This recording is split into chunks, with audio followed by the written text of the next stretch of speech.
going to start this meeting of the Select Board on October 28th. I am Roger Arnold, Vice Chair. Claudette Brochu, the Chair, will be joining us shortly. Rob Gear could not be with us this evening, and I am joined also by Mary Layton and John Langus. So we have a quorum.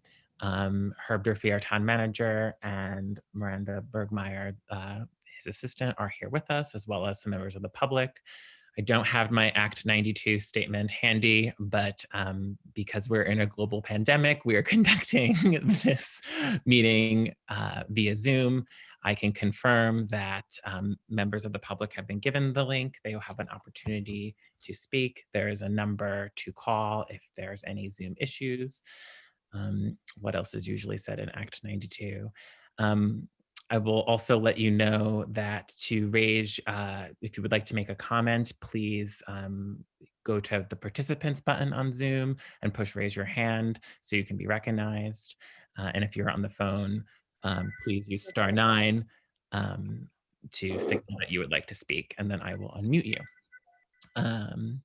With that said, the first item on the agenda is the approval of the agenda. Are there any additions, deletions, or movement to the agenda? Go ahead, Herb. Do you have one? Just because I did not get a bulk time agreement in time for the packet, you can delay number 14 until the next meeting. Okay. Which is the renewal of the NEMRIC bulk time agreement. Okay, thank you. Bray, join the meeting. Does everyone agree with that? That sounds fine to me. Great. Any other additions or deletions, Mary or John? No, you're good. Herb, I have a question. Do you plan on addressing the budget process beginning in our next meeting, potentially in your town manager's report, or could you? I mean, the idea for your next meeting is to have the budget to you, and we can address logistics as part of that meeting as well. Okay, so I won't add that as an agenda item then. But if you want to have preliminary discussion under town manager report, I'm happy to hear what your thoughts are so that I can then weave that into the next meeting. Okay, I think that would be good. I think it could go under your report because I would like to hear from you, and then okay. Yeah, and then we'll maybe add our thoughts from that. Okay.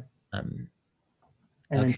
Just a point of order, Roger, just because there's only 3 of you right now, just remember that votes tonight have to be unanimous. A majority of those members. So all 3 of you have to vote in the affirmative to move things tonight until Claudette comes. Yep. That's right. Thank you for that. Okay, I'm gonna, do I get do I need a motion? No, I don't need a motion. No. I'm going to move on to the consent agenda. Do I have a motion for the consent agenda? Did you want public comment first? I would like public comment. Thank you, Mary. Yes. So I will now invite the members of the public to speak for 3 minutes. If anyone would like to speak to anything that's not on the agenda.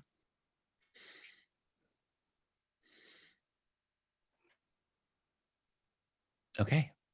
See, I see a hand. Linda Cook, you pushed *9, so I'm going to unmute you and you can make your public comment.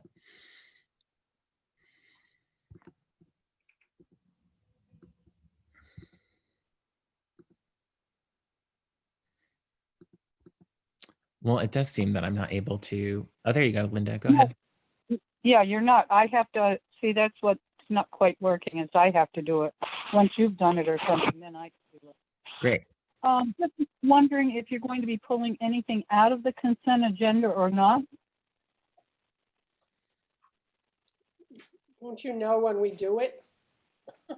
Oh, I'm willing to wait as long as you're okay. I'll wait till then. That's fine. Well, thank you. I don't know if you can anticipate what we are or are not pulling out of the consent agenda. So if you would like to speak to anything, then I encourage you to do so now in public comment. Okay. Are you going to be talking about the road salt at all during that? The question I have is, The road salt is an agenda item, so we will speak to that later. Okay. In the meeting. Yep. okay.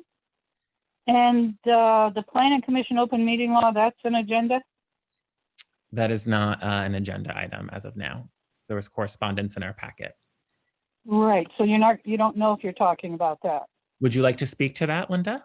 Mr. Vice Chair, Um, point of order is that since currently we are engaging municipal attorney, the board cannot have discussions about that. Great.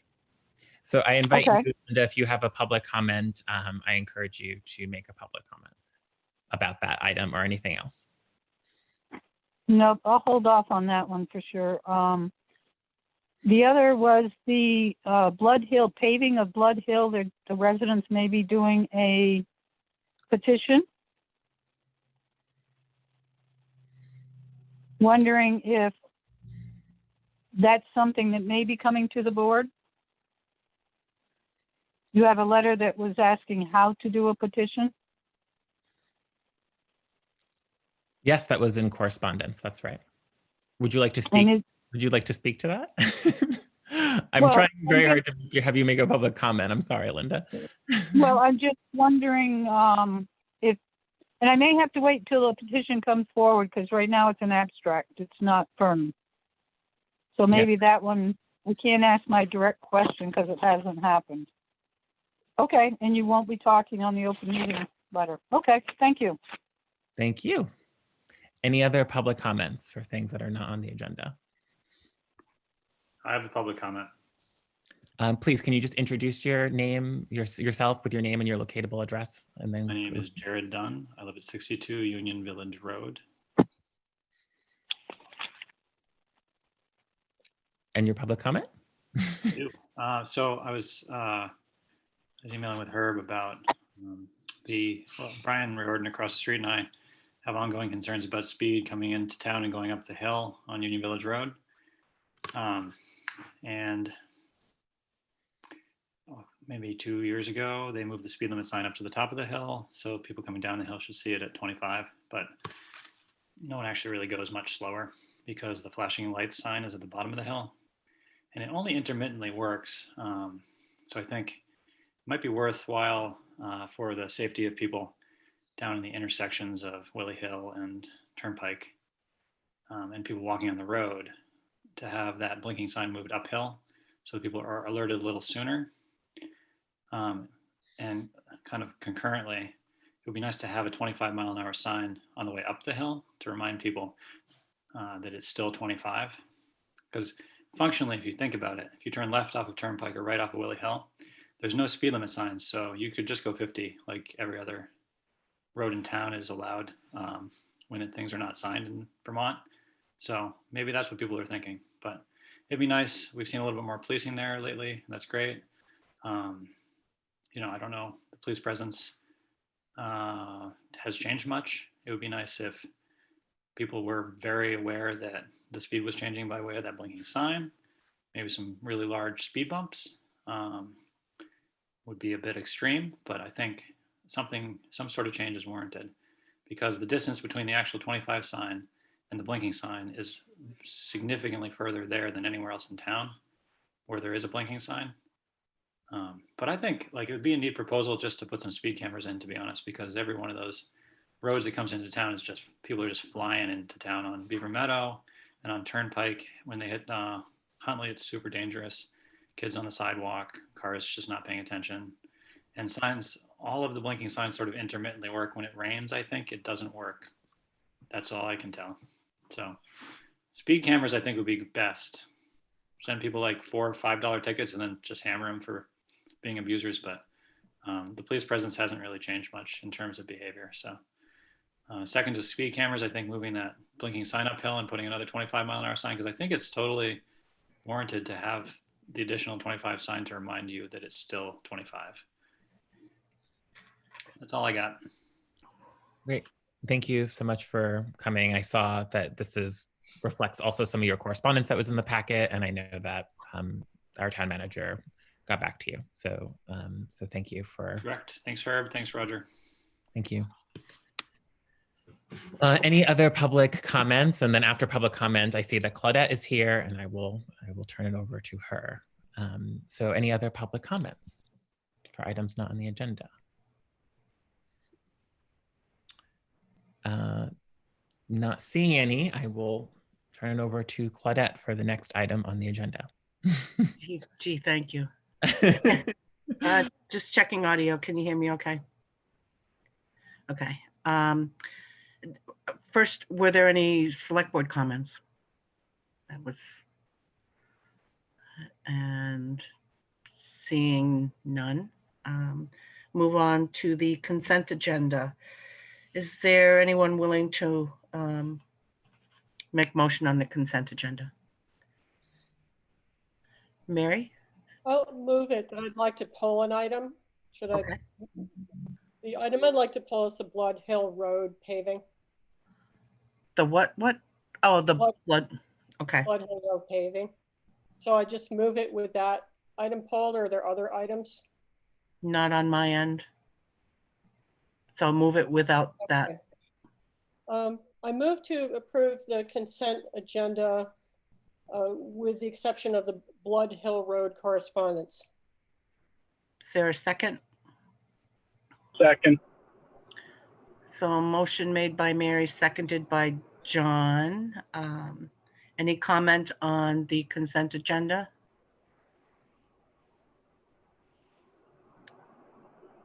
Seeing none, we'll roll call the vote. Roger? Yes. Mary? Yes. John? Yes. And Claudette's a yes. Okay, moving on to the Blood Hill Road. Did you have a comment, Mary? Yeah, I only wanted to express my support for not paving that road.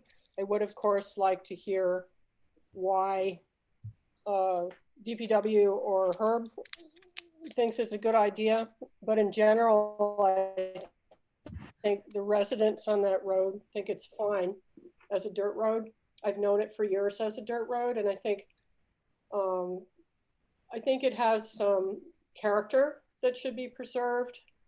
And I just want to know more about it before it's automatically paved. That's all.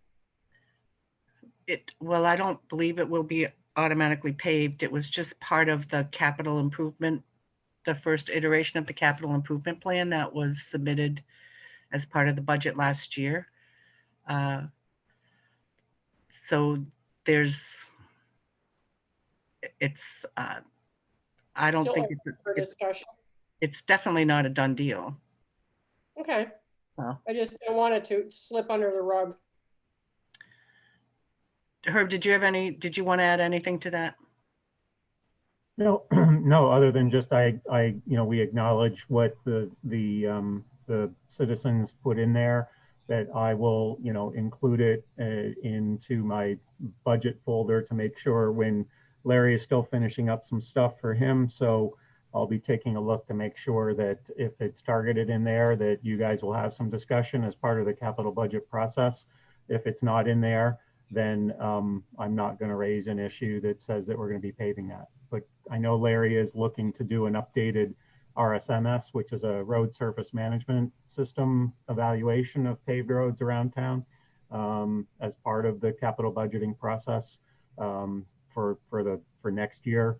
So definitely we'll keep an eye open on this and make sure that if something comes up, that you guys are aware that it's in there for your discussion. And as part of that capital plan, I know I recall there were other segments of dirt road that Larry proposed paving, and I think they're all up for discussion. So Oh, yeah.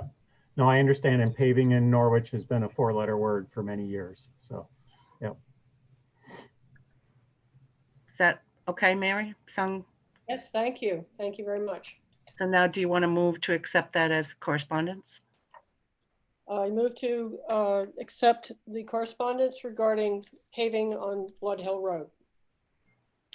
Anyone second? Second.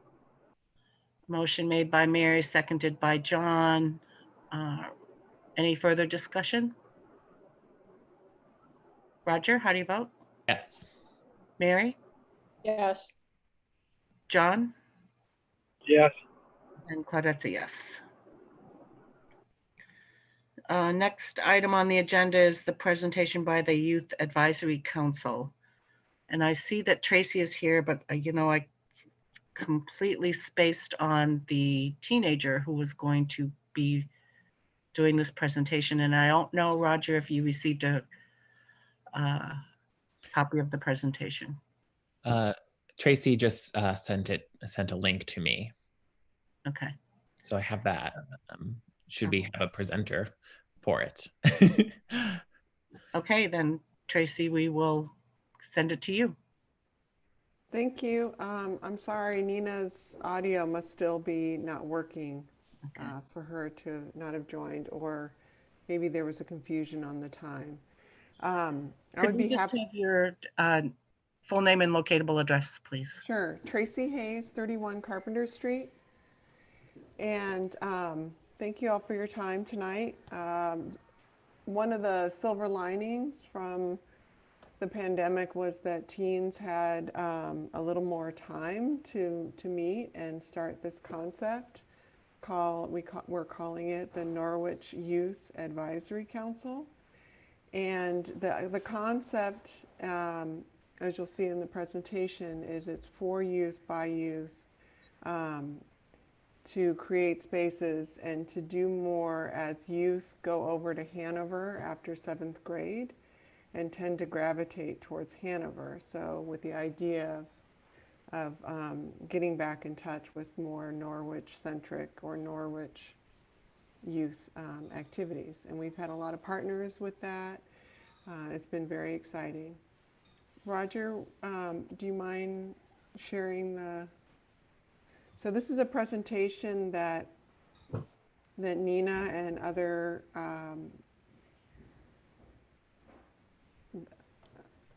youth had developed originally to present to the Norwich Lions, and they altered it a little bit.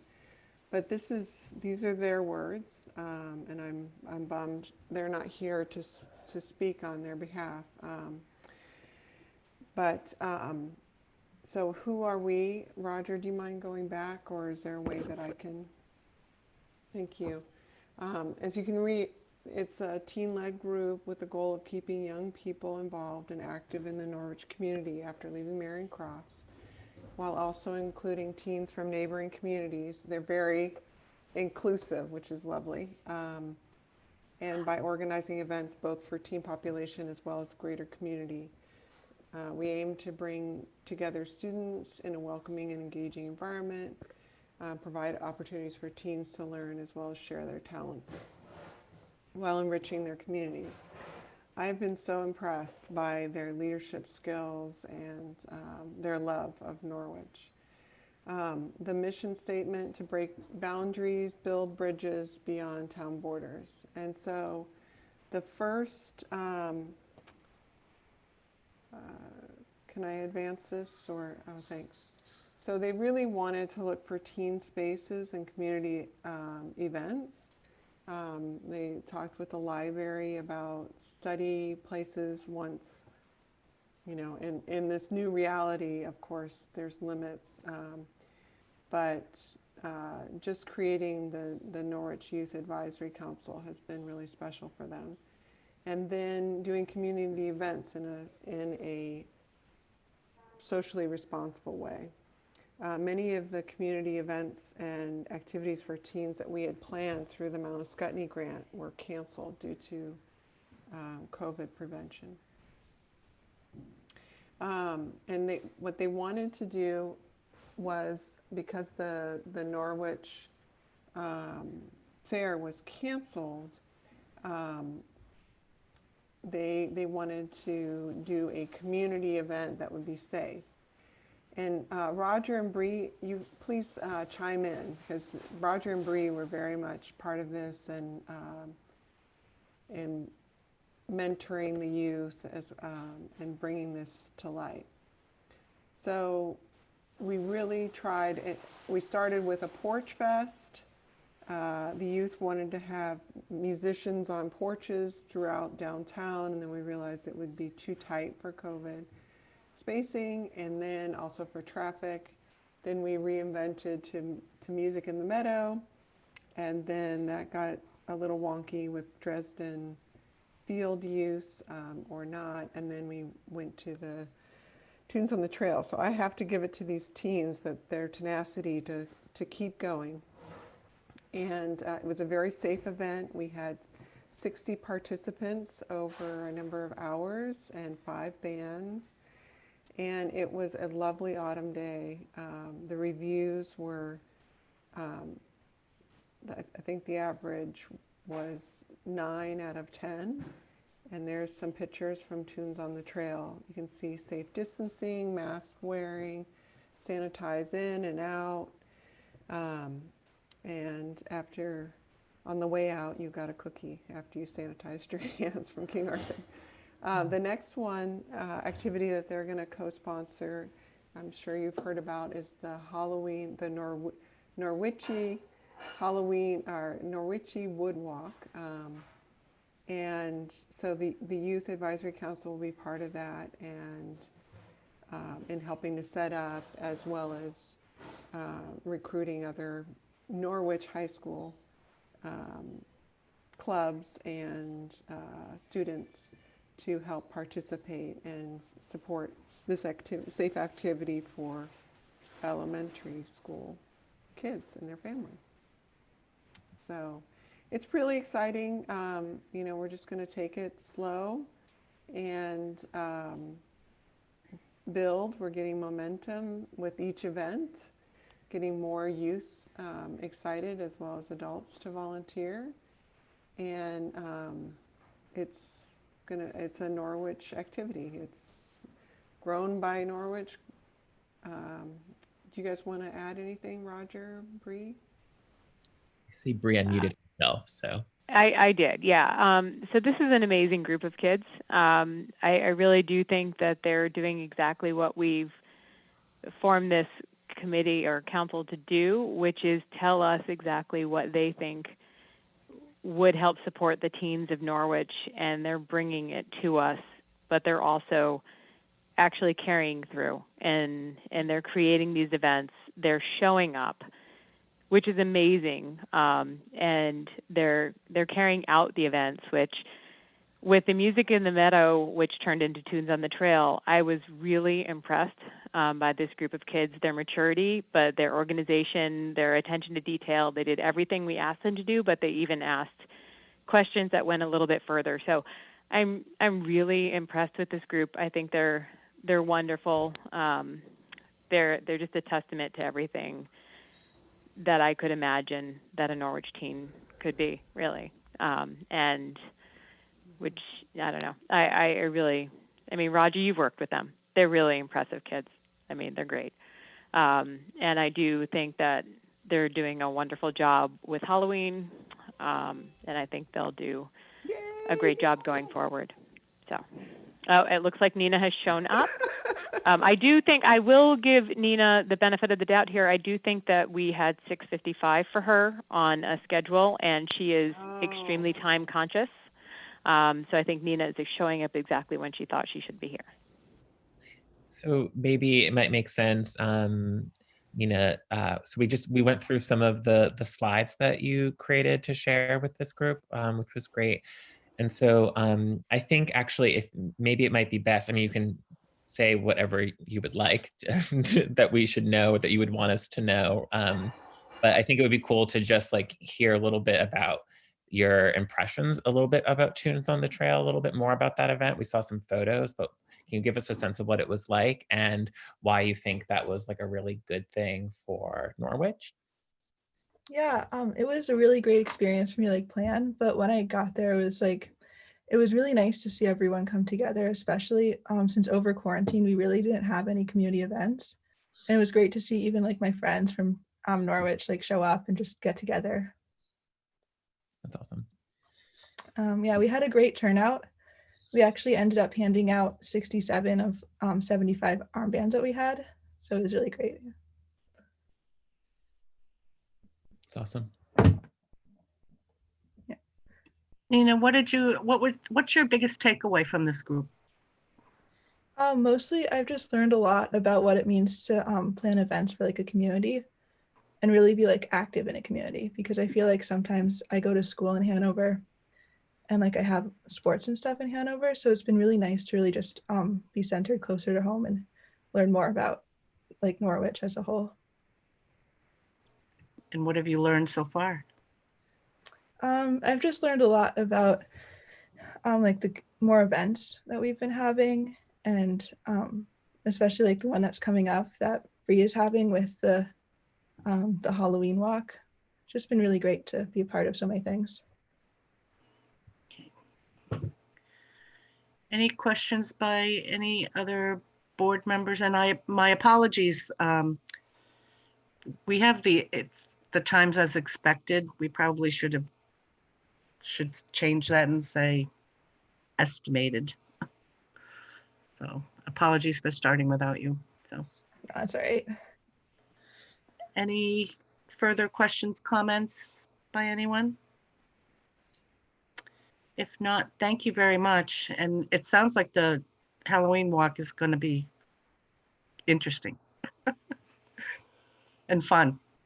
So thanks for coming out, Nina, and for all of your work and imagination, and I think like showing up, as Bree mentioned, is everything, is more than half the battle. And so thank you for your labor. Yeah, thank you. And thanks for showing flexibility and how to be resilient in a very hard summer. So it's a great example you guys are showing us. Thanks, yeah. All right. Then we are going to move on to our next item, and Vermont Elder Project Outreach. Do we have, I see an unrecognized face. Is this Arthur that is talking? Yeah. Good evening. I'm happy to follow the last presentation in talking about elders in your community. So I think we're going to be assessing the spectrum and their needs. My name is Arthur Smith. I am the grant coordinator for a grant that was awarded through the Department of Justice Office of Violence Against Women.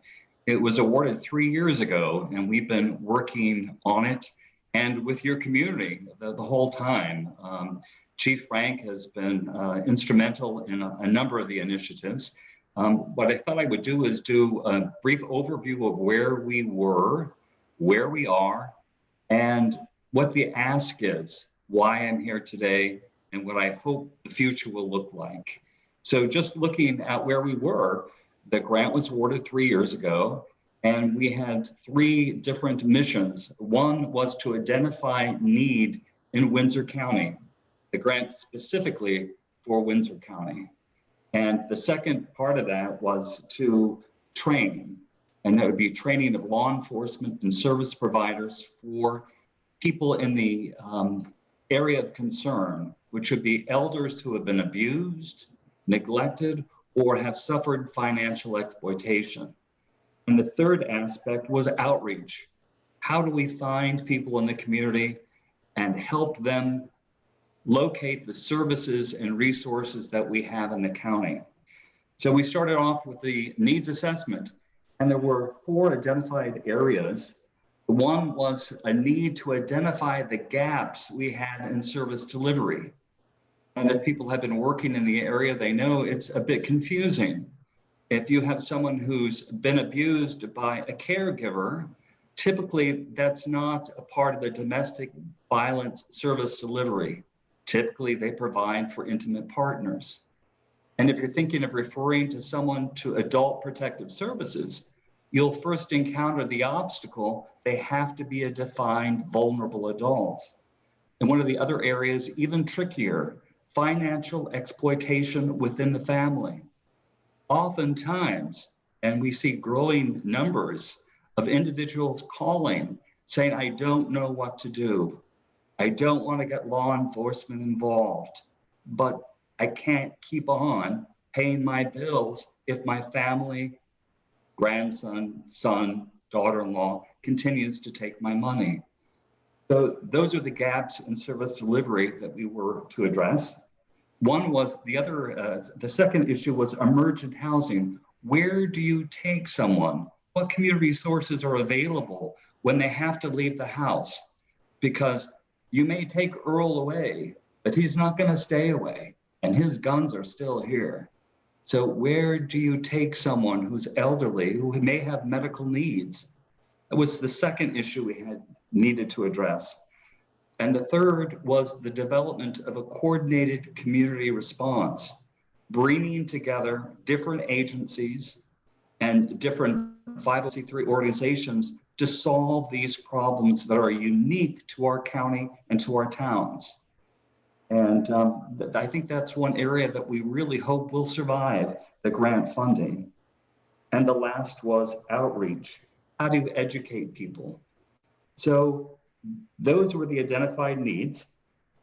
And what we've been able to do is through some work with the different service providers, they're able to tell us what areas need to be strengthened. And we work on a policy committee with APS to determine how do you work with people who are hoarding or have self-neglect issues. Where's the appropriate agency?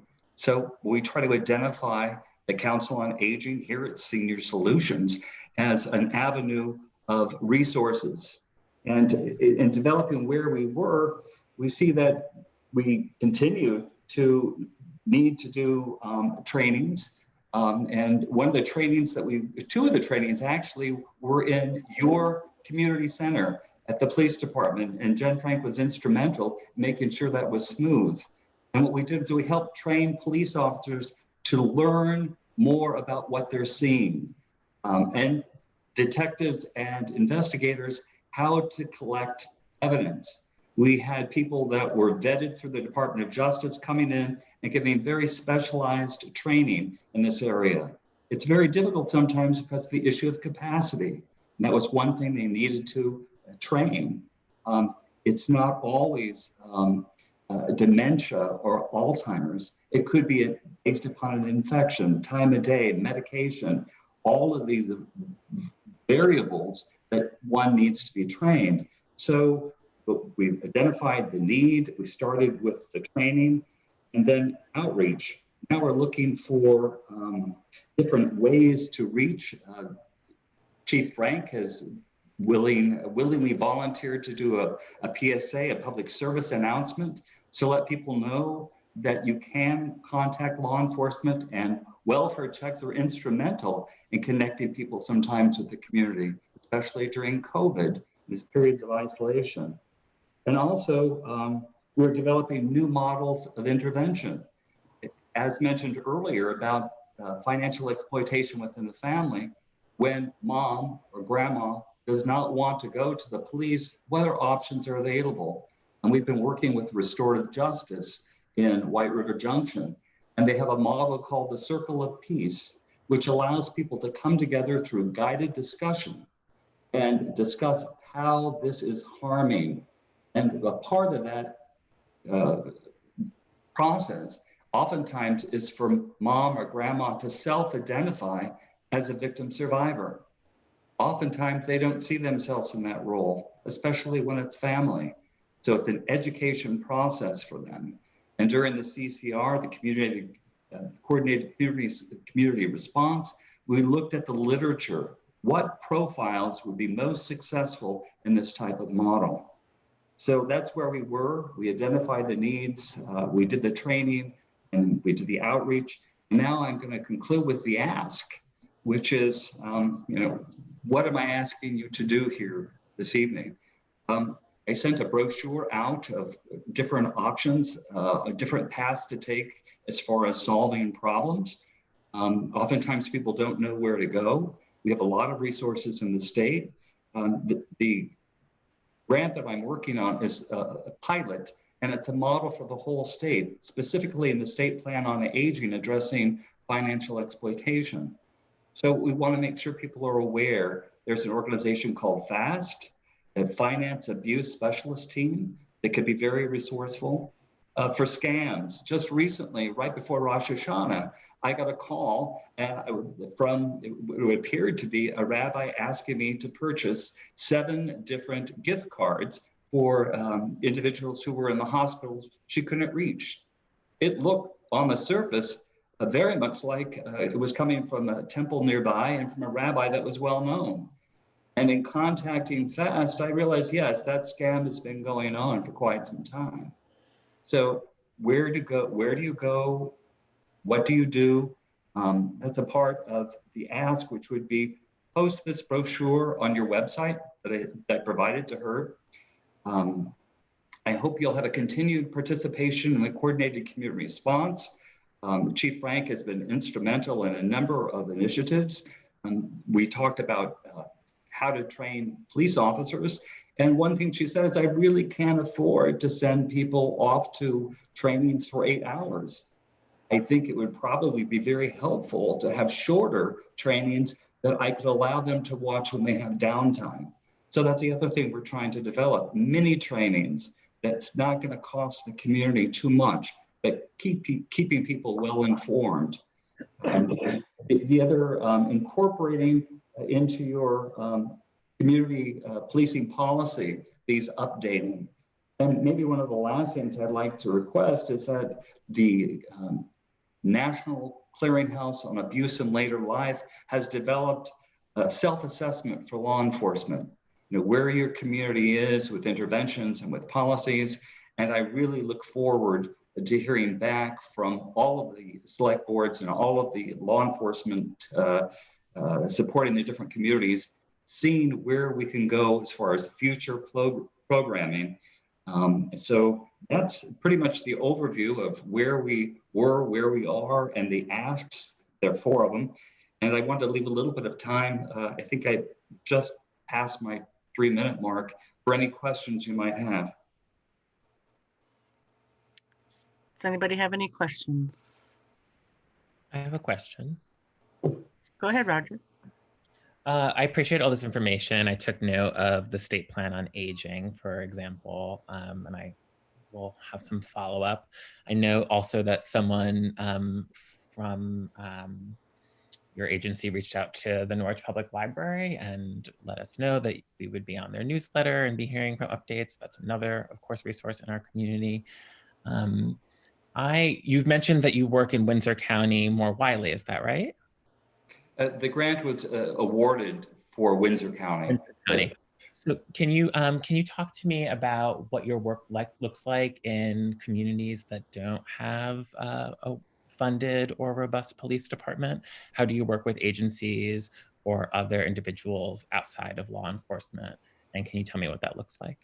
Sure. I'm on the policy review committee for adult protective services.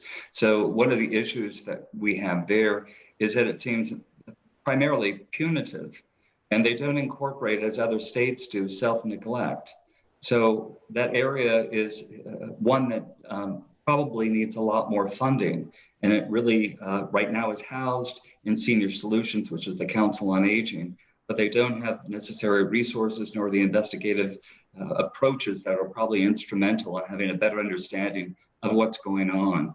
So it's really a question in working with yes, where do you want this to go? And right now, the primary focus is in addressing abuse of care providers.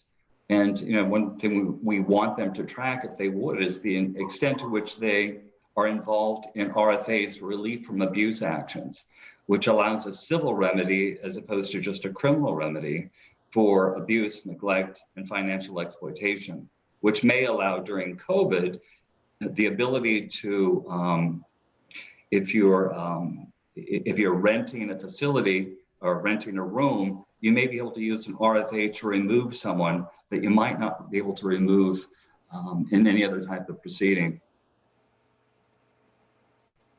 Thank you. Any other questions? Thank you. Thank you, Arthur. Herb had his hand up. I'm sorry. Oh, sorry. Just quickly, Arthur, can you send me your brochure again? I I seem to have missed it from that standpoint, because otherwise I would have had it in the packet for tonight and I didn't. I'd be happy to. Okay, thank you. And I'll get that off to board members. Great. And if you would post it on your website, it would also be great. Our website's not particularly user-friendly, but that's People aren't looking there, Arthur. Not yet, anyway. not yet. Thank you again. Thank you. Moving on, I don't believe we have any appointments. I think, is that correct? Correct. So then our next item on the agenda is the lister request to hear errors and omissions to the 2020 grand list. And there was information in our packet, but I see that Cheryl is here. So Cheryl, can you just give us a quick, yeah. Okay, am I unmuted? Yeah. You are. Cheryl Lindbergh, 59 Koch Road, tonight here as Chair of the Board of Listers. In your packet is a memo about an errors and omission request. Once the listers lodge the grand list for 2020, the only way we can make a correction is to come to the select board, explain what the error is, and get your approval to do a change. Is that understood by everybody okay? Yes. Okay. In this particular case, we had a property owner contact us about an incorrect current use allocation on their property. And our assessor took a look at it and we figured it out. And we're able to present to you what the incorrect allocation was for their property assets of the dwellings and non-farm buildings and the enrolled farm buildings and the land and enrolled land, etc., which you can see on the document and how it should be correctly allocated. The total assessment not changing, but the items that are within the assessment being reallocated. Once this is approved by the select board, it will be submitted to the state as a correction, and the state will put it through their current use steps, and then it'll come back to our town and we'll issue a corrected tax bill. Okay. Any questions by the board? Sorry, I'm pulling up the memo. So. Okay. No questions? I don't have any other things else to say other than if there are any more that come along, these all need to be to the select board by December 31st of this year in order for them to be done. So should there be any more, it will hopefully not happen, but if there should be any more, we'll be back at you with anything else before 12/31. Mary? I do have a question, is how did the property become misallocated in the first place? Is this a process thing or what? Well, again, the property owner contacted us. This actually goes back several years to when there was a prior assessor, and it's been misallocated for a while. So we were able to bring forth this year's correction, and we are not able to correct the prior years because we can't do that. There's no authority. Okay. But yeah, it was a chance to get it corrected now by they're helping us, the property owners giving us the information. Okay, thank you. Yep. So is there someone willing to make a motion? I'll do it. Thank you, Mary. I move to approve the correction to the 2020 grand list proposed by the Board of Listers relating to property at 742 Vermont Route 132 as described in the October 22nd, 2020 memo from the Board of Listers to the Select Board, which memo is included in the Select Board meeting packet. Is there a second? Second. Motion made by Mary, seconded by John. Any further discussion? If not, we'll vote. Roger, Yes. Mary, Yes, John, Yes. and Claudette's a yes. So that's 4-0. Thank you. Thank you, Cheryl. Brings us to our next item on the agenda. I just wanted to, I had mentioned at the last meeting that I was trying to put the town plan implementation plan in a different format, and I did that, and it's in the packet. Roger, can we? Thank you. And just wanted to very briefly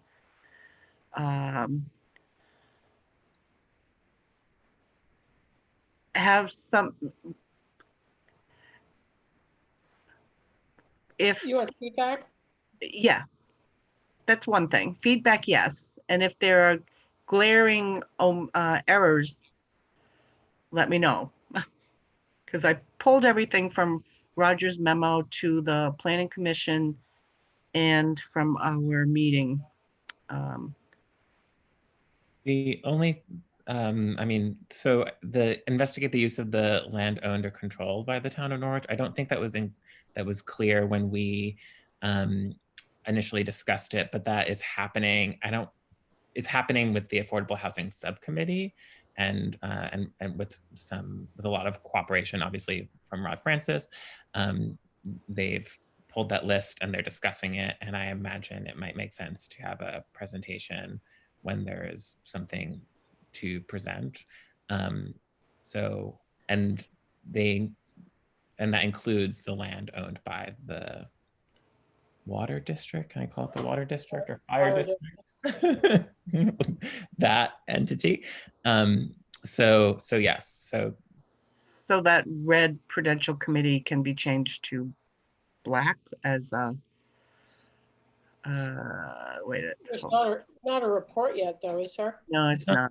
Not a report. I wanted just to note that the work was, I don't know if we designated that work to that committee, but that work is happening nonetheless. And it would make sense in the future when there is something to report that we could invite that discussion. But it already says that, I think. Could it say fire district land? Sure. That would be good. Good clarification.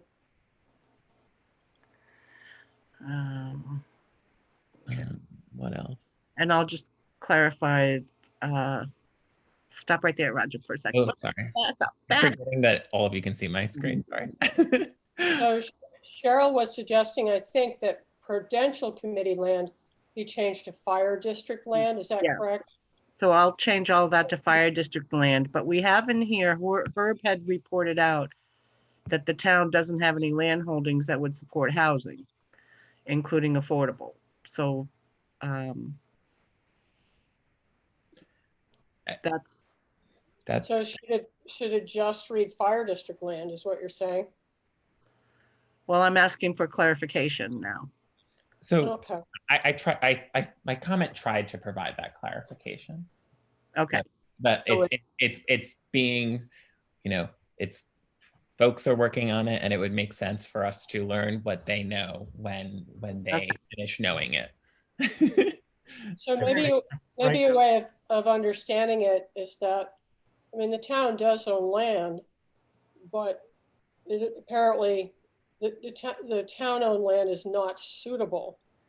So, I think we'll wait for the Affordable Housing Subcommittee to do their. Yeah, that sounds very sensible. I think that's a good idea. Yeah, that's right. So Rod Francis has his physical hand up. He should go to participants and raise his hand, but go ahead. I can't find the thing to raise my virtual hand. So I'm just using my actual hands, like a penguin, actually. So just to help everybody understand what's going on. So just a quick update. So the Affordable Housing Subcommittee knows that much of the land that the fire district owns is not suitable for housing, and for various reasons, including that it's impacted by special flood hazard area designation as well. So they're working through the list, and they've got some questions that we're following up on. But when we've got something a little more coherent, we'll more than happy to bring it to the Planning Commission and then the Select Board. Okay, thank you. So now you can scroll down, Roger. Okay. Please, sorry. Yeah, no worries. So with our first round of adverts for the general public to participate in this child care committee, we haven't received any applicants. I know we have a planning commission appointee. And I don't know, Mary, if you have had an opportunity to reach out to the school board. No, I haven't yet, but I will soon. Okay. So I'll just change that to reflect current in our, okay. And then the community rating system thing. Herb, I'm going to look to you. Is that an accurate reflection? I think, and Rod can correct me if I'm wrong, that the CRS has essentially been completed and we're awaiting the state's decision. Can you correct me on that, Rod? The initial form has been completed and submitted to FEMA, and in the post-COVID era, it's and the reorganization of FEMA Region 1 in Boston, it's not clear who's on it, and I haven't heard anything back. So most of the FEMA staff in Boston were reassigned as part of the response to COVID-19. So I need to follow up on it, but I haven't heard anything. Okay, so I'm going to say that what's there is an accurate reflection of the status at this point in time. Yeah, it's just it's just okay. Gone into the cloud, and I don't know where it's going to land when it comes out. And the next one is the Norwich All Hazards Mitigation and Emergency Operations Plan. Unfortunately, these blank pages. Herb, what's the purpose of the blank pages? When we run it through the scanner, I will throw my assistant under the bus that she forgot when she does the copier. It's copying both sides, a double-sided thing. Ah, gotcha. So usually she's good at catching that, but it's been a busy week, so sorry for that. And has that been that's all been completed?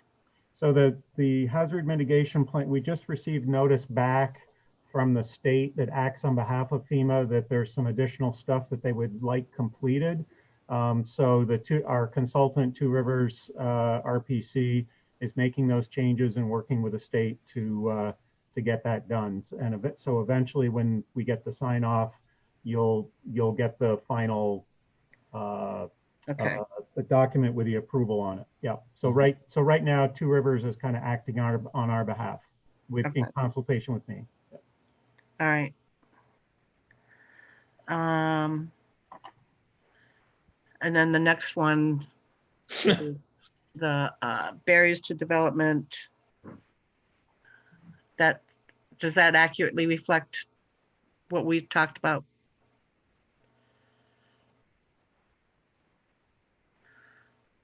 Since I'm not seeing a no, I'm going to assume it is. Then construction and maintenance of sidewalks or long-range plan. Does that accurately reflect?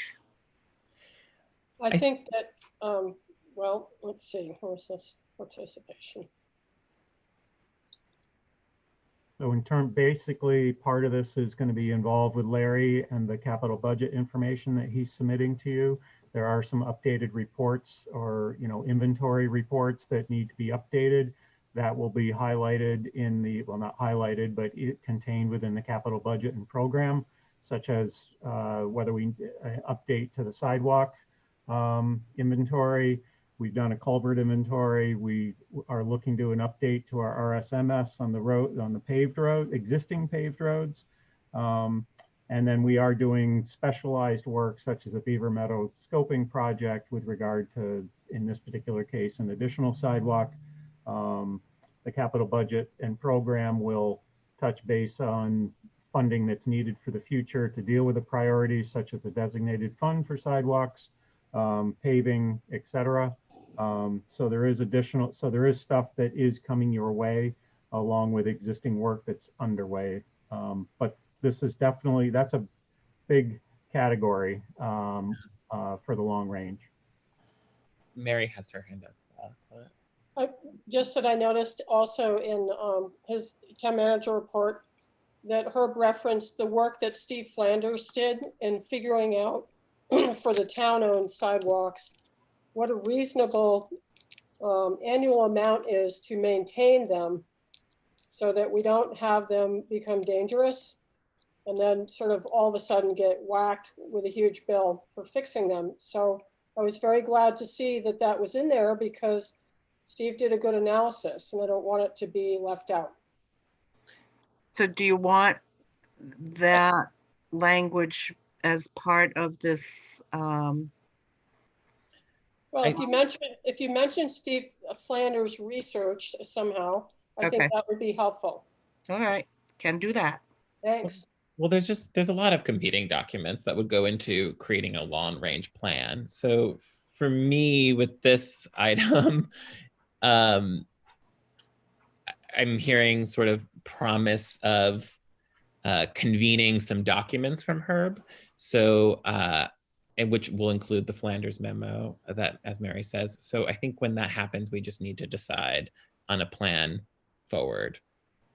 Because there's one thing to maintain existing infrastructure for the construction and maintenance of sidewalk, bikeways, and trails. And that's another thing to have a long range plan that also incorporates things like scoping and, you know, walkable communities. And so I guess if I were to put this in a little red, I would say forthcoming documents as part of 2020 or whatever the fiscal year is, budget discussions with plans for working groups to convene thereafter. Okay. Mary has her hand up. I agree with Roger about defining the scope, but I think in terms of capital planning, it's also important to think about ongoing maintenance. And it doesn't make sense to expand the sidewalk network if it's going to end up being unmaintained and unsafe. So I just think that somehow those both elements need to be in there. It's like we want to have a future where people can walk safely, both you know, for health and environmental reasons. But we also want to know what is it going to cost to keep that network in good condition. Yeah, I think so, Mary. And apologies, Claude. I can't see anyone, so I'm kind of talking out of turn. But you know, we also forget that we had that town-wide vote, right? That like communicated, it was not without its own controversies and governance issues, but there was an indication that a trails network was important. And so one of the suggestions that we have from our planning commission is that obviously the Conservation Commission would also be potentially a part of this future working group following the convening of these documents. And so, yeah, so I think walkability, you know, is also a triggering word for folks who are like interested in like land use. And so I just think that we'll just revisit it after the budget season. Yeah, and part of my reason for putting this on the agenda was to just look at what we have done so far and to pull the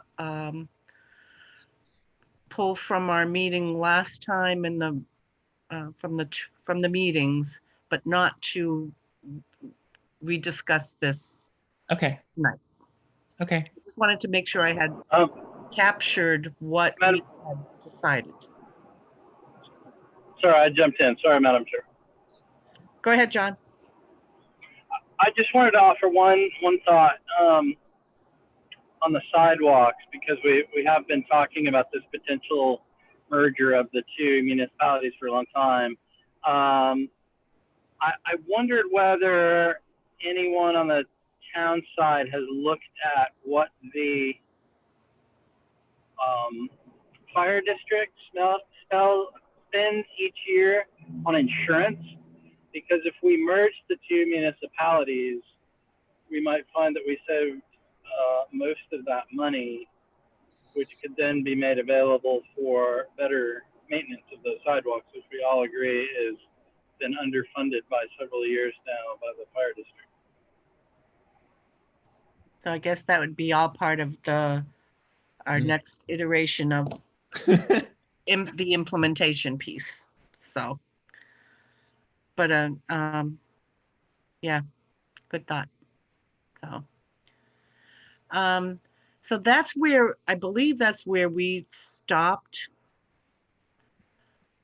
Keep going down, right? Yes. Yeah, so there's stuff in the ongoing section of this that I will try to capture. I have not done that yet.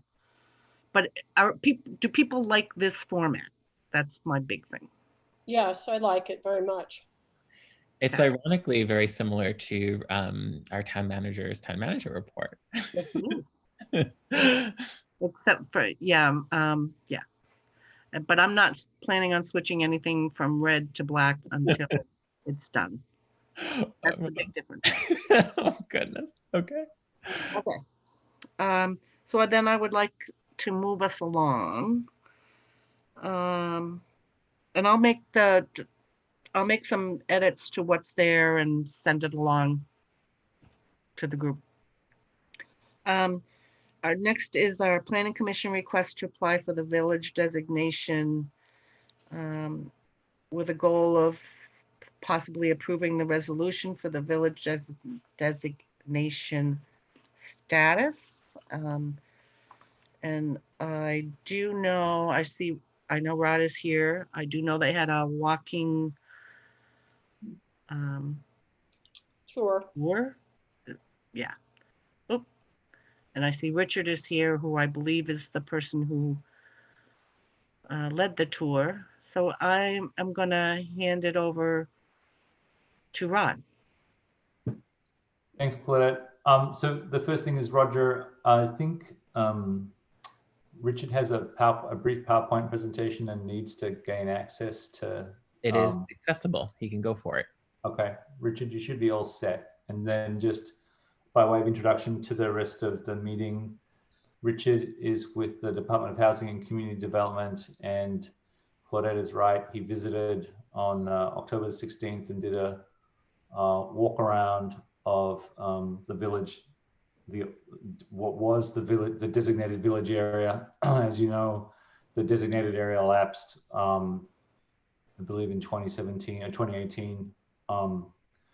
And we now have an approved and adopted town plan and are in a position to reapply for village center designation. So Richard's task tonight is to explain the program to the citizens of residents of Norwich and take any of your questions.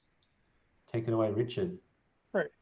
Thanks, Rod, and good evening, everybody. I'm Richard Amore with the Department of Housing and Community Development.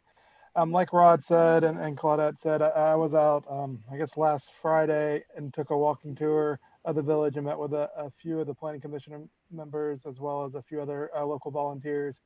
Had a great tour and met with Dan and Witz and heard about his issues with the fire code issues, and heard about some other great things going on in the village. Quickly, as part of the application process of applying for village center designation, there's a pre-application meeting, and typically during normal times I do the walking tour, and then we do a in-person presentation. So I appreciate the opportunity to do this via Zoom.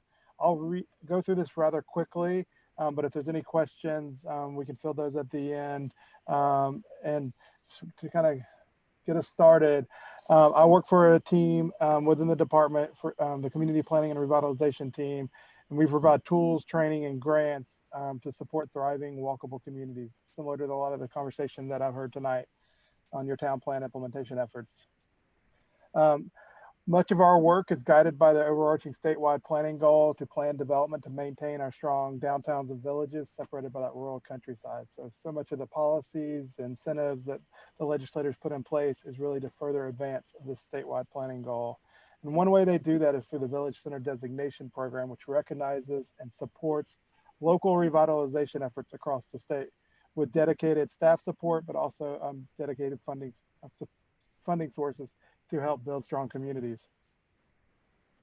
The program was created in state statute. I'm not going to read through the statutory definition, but state statute dictates the program, the eligibility of the program, and what defines a designated village center. And the program's been in place since 2002. Designated village centers vary in size and scale, but the key thing is it's really that commercial and civic heart of your village. It's not the entire village, but it's the civic and commercial core of your historic village. And this is just showing various sizes and scales of villages across the state. What is not a designated village? You know, that kind of auto-oriented strip development that we see in some of our larger communities. This happens to be on Route 7 on the western part of the state. There's 201 designated village centers across the state. To be eligible, you have to be the historic center with at least 1 or 2 existing civic or commercial buildings. Many of your neighbors are designated village centers across the state in the Upper Valley. There are 26 designated village centers. Norwich was actually a designated village center that many of you will recall from 2006 to 2016. And this is a map of showing that kind of designated area. And pretty much, I think if I remember my geography right, the prior boundary ran from the library back down to the green and the school. So why would you want to apply to a state program to be a designated village center? The program is all about being an incentive-based program. There's no rules or regulations except applying for the program. And the program really is just an incentive-based program, and it opens the door to special benefits as a designated village center. I'm going to go through these rather quickly, but you get targeted technical assistance if you're having issues with water or wastewater or historic preservation or any other economic or community development needs. The state can arrange experts, funding partners to come down and help work through those issues or opportunities at the local level. Also, as a designated village center, you receive state grant priority. So when you apply for a state grant, you receive priority consideration being a designated village center, be it a bike ped grant from VTrans, a scoping study, a historic preservation grant to renovate the library, a municipal planning grant to update your bylaws or town plan. Many state grants provide priority consideration for being a designated village center. But the biggest carrot, the biggest incentive for the program and the most impactful benefit of the program is our downtown and village center tax credit program. It has been transformational across the state, and this is why our villages and downtowns across the state look much different than many downtowns and villages across other states in the country. We have made these investments since 1998 to support our historic downtowns and villages, and the tax credits really are one of the best tools to do this. These tax credits are not grants, these are state income tax credits that reduce your tax liability dollar for dollar. And what they do is help encourage redevelopment of historic properties, add housing to our downtowns and villages, and can make rebuilding possible after a disaster. Annually, the state allocates $2.6 million in tax credits. Applications are competitive. We tend to get $4 or $5 million in requests for that $2.6 million in annual credits. To be eligible, the building must be 30 years old or income producing, or a nonprofit. So it has to be a commercial building or multifamily building or a nonprofit entity to be eligible for the tax credits. And it has to be a property located in that designated village center. Typically, we only do one round of tax credits a year, and their applications are due on July 1st. This year, the legislature had 2 different sessions, and in the fall session, they allocated more money for the tax credits to bring the pot up to $3 million. So we do have $400,000 plus some recapture money that we got from a big project in Burlington. So we have about $700,000 in tax credits that's going to be announced in a couple of weeks with applications due in January for projects that need the help now. And it seems like that will be a good tool for Dan and Witt's store with their needs. Just to show you what these tax credits can do, they can help improve the front facade of a historic building like you see here at the Hubbard's Country Store in Hancock.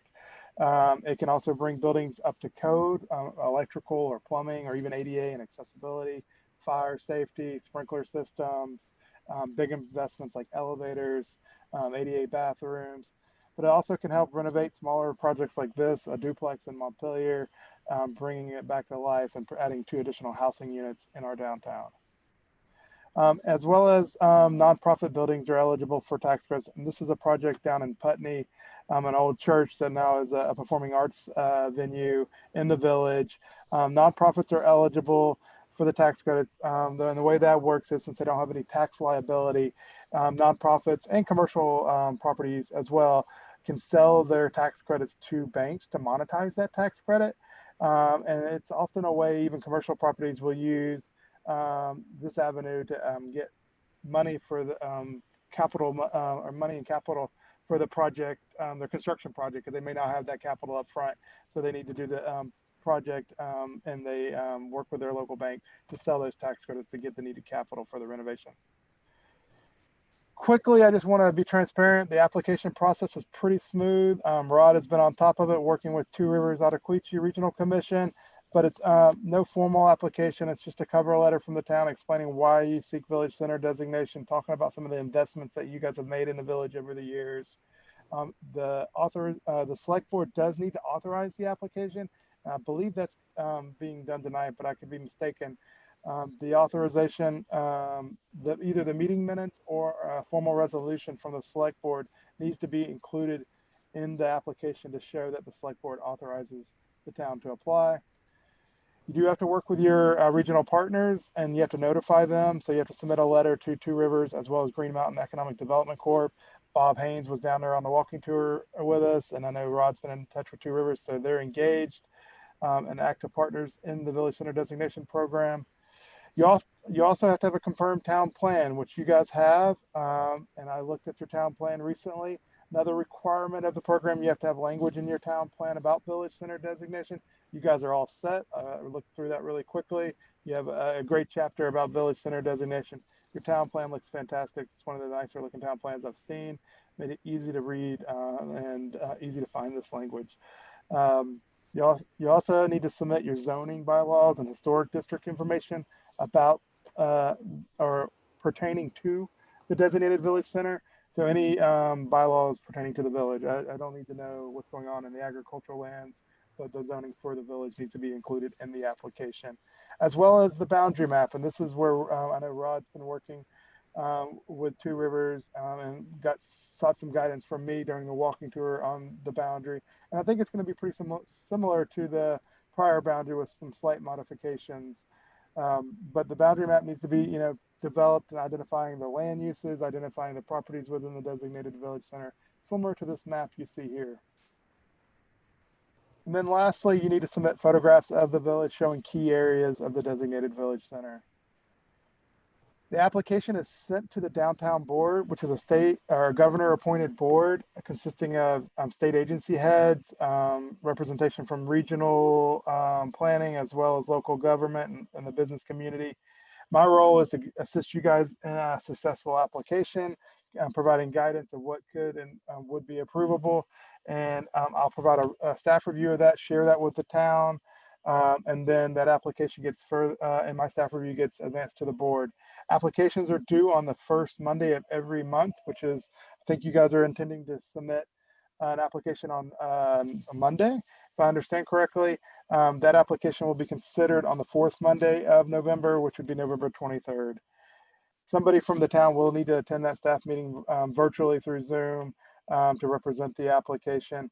Once you're designated, you're good for 8 years. At the 8-year mark, you need to submit a renewal application. The key thing to remember there is to have your town plan must still be active and confirmed when you renew. Lastly, I just want to do a plug. We do a department-wide newsletter that shares what other villages and downtowns are doing to support their community economic development efforts, shares upcoming grant and funding opportunities, as well as training and events to support strong villages and downtowns across the state. With that, I'm all done. I'm excited to welcome you in Norwich back into the Designated Village Center program. If there's any questions, I'm happy to field those. I know I went through that rather fast. Roger, can probably best if you take over hosting so we can see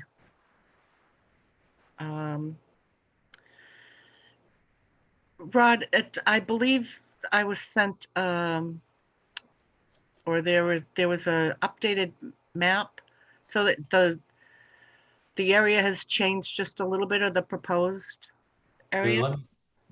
Let me see if I've got it here. If I can share. Do you have it?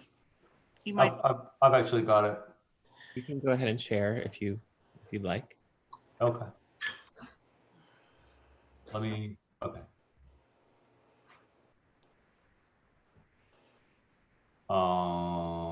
Yeah. Okay. I hope people can see that okay. Let me scroll down so we can start at the bottom. So the bright lime green line, this line here, that's the proposed new boundary.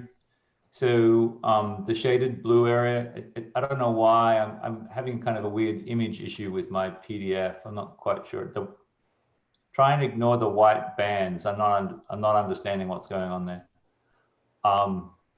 That's not on the original. So this shaded area here is actually a Marion Cross School, and this is the green.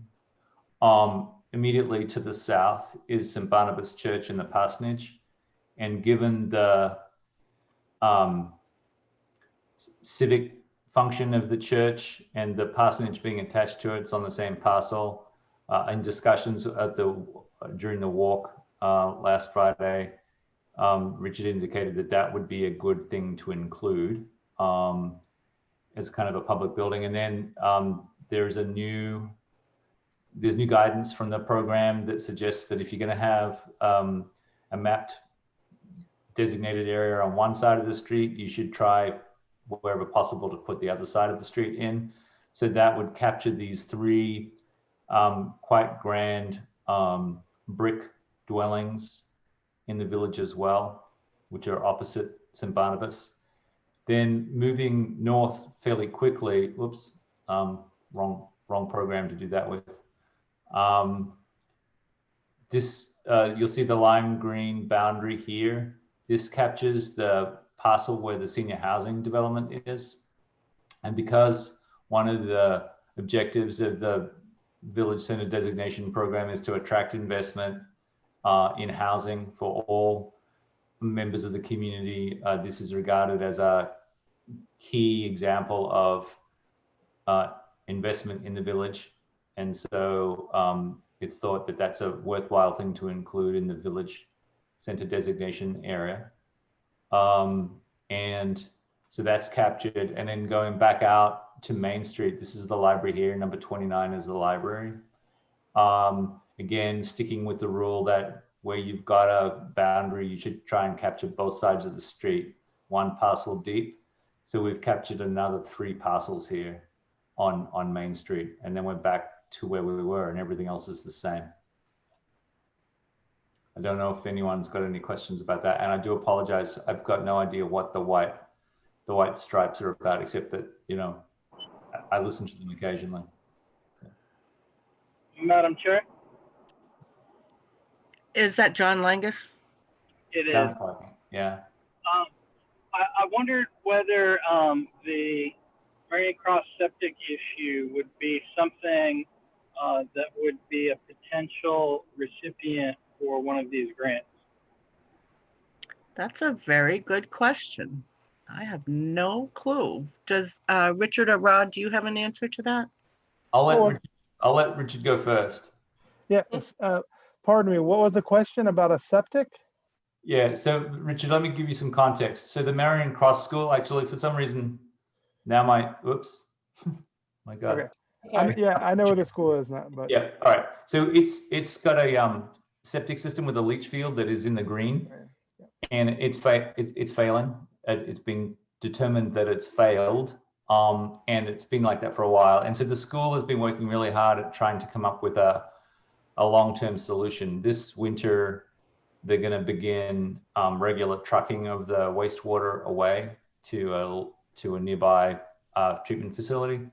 So the question would be, would that technical assistance program that you offer be adequate for supporting feasibility studies or similar for the school to come up with a solution? Yeah, I believe they've done the feasibility studies. I think John was asking, would they be eligible for grants to help resolve the issue? I know from the Department of Environmental Conservation gives priority consideration for their state grants, both for feasibility and planning grants, as well as implementation for designated villages. So you would be eligible for a grant loan combo through them, as you would be, I think, as a non-designated village center, but you get priority consideration being designated village center. And, through that technical assistance, I can connect you to those resources and, further have that deeper conversation with the right people at DEC to engage in a thoughtful conversation about how to improve that, both from if there's any other further planning need to be done, engineering, as well as implementation. And the fact that the school is a separate municipality, but physically located within the village designation center, would that impact it? Rod's raising his hand. Am I misspeaking? Yes. It's not a separate municipality. Fire district is a separate, under statute, is regarded as having the same powers as a municipality. School boards are not equivalent to a municipality. They have quite a bit of autonomy, but they're not. Okay. They can submit a budget and they can levy taxes, and the voters have to agree to it. But would they be the applicant, or would they require the town's participation as a co-sponsor? I think to make access to gain access to any of these grant programs that Richard just outlined, it would need a joint application at the very least from the school district and from the municipality. Yeah, for these kind of big grants like that, from would need to be led or partnered with the school in the town. Some of the other grants I would say are like the historic preservation grants. You could be a nonprofit, you could be a church or a nonprofit historical society. Those are a priority consideration for a designated village center for non-municipal entities, as well as the tax credits. Those are all for commercial properties or nonprofits as well. Does that answer your question, John? Yes, it does. Thank you very much. You're welcome. Any other board questions? Is it, I kind of just have a process question, if that's okay. Yes, go ahead. So is it normal during a walking tour where, you have the experience of being in the space, so to speak, to make suggestions for modifying the map or the outlines? Is that to be expected or fairly procedural, or I'm just wondering how unique it is to. Yeah, Roger, that's typically the process. I mean, you guys are in a little bit different boat because you guys are already designated, so you already had a starting point. But typically, my role is to provide guidance on what the downtown board as well as state statute allows for a boundary. So I provide that guidance. It is only guidance. You can take it or leave it. It is a town application. It's a locally led decision. So you guys can submit any other size boundary if you wanted. If you wanted to submit townwide, you could. I tell you that would never get across the board. But, my guidance is try to basically guide you guys to a smooth process when you do go to the downtown board and get approved for village center designation.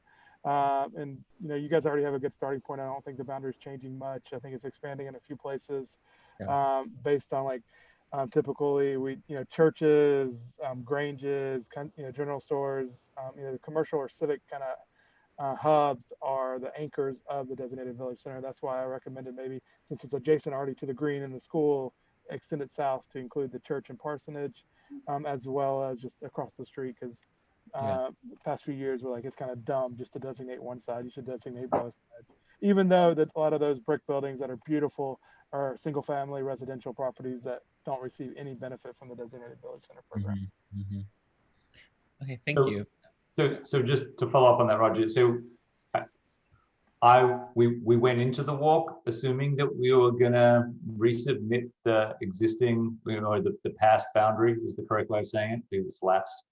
And the conversation led to contemplation of including other parcels, but I don't, I don't have a strong reason not. It seems rational to include the parcels that Richard identified. I don't have a reason not to. Sure. If the select board felt strongly that they wanted to go in with exactly the same boundary as we had before, then that would be fine. But I'm happy to talk about it some more. No, it was truly a process question. I was not implying anything. So thank you. Well, that's good. Mary has her hand up, Claudette. Go ahead, Mary. I appreciate Roger asking about the process, and I also wanted to say that I really like the additions to the map. I think they are very sensible and they'll be very helpful. That's it. I'd like to add one quick thing if I could. Like I said earlier, the program's really an incentive-based program. All it does is open the door to special benefits and access. But if you never walk through that door, you never take advantage of the benefits, the program really does nothing. It gives you a gold star, but gold stars are great for my 6-year-old, but not for community development. So please, take advantage of me, take advantage of the benefits, reach out, work with your property owners. Like I met with Dan and really get them lined up to take advantage of the tax credits and the benefits of the program, because we want to see good positive change happening in our downtowns and villages. And it doesn't happen if you don't market the program or expose people in the designated village center or property owners that these benefits are available to them. And I'm happy to do some of that outreach too.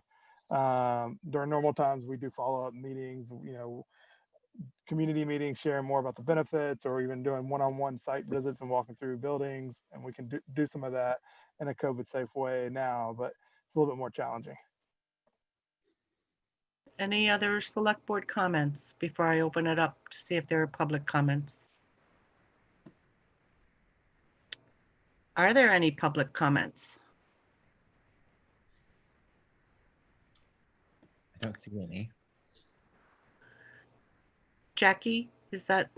Yes, yeah, thank you. I was trying to figure out whether to raise my hand or push a button. Here I am. I just want to add to what Richard was saying. We have one customer already. Name and locatable address. We always forget that. Jackie Allen, 15 Union Village Road. Sorry about that. I just wanted to mention we have interest already in some of the benefits from Dan and Witz, which is great. And they, Richard took the time to meet with them the day he was here, and I thought that was really positive. So it's a great program, and I'm glad we'll be able to take advantage of it again soon. Hopefully, that's the goal. Any other public comments? If not, is there someone willing to make a motion? Mary? I move to approve the resolution authorizing the application for village center designation for the town of Norwich as contained in the select board meeting packet. Is there a second? Second.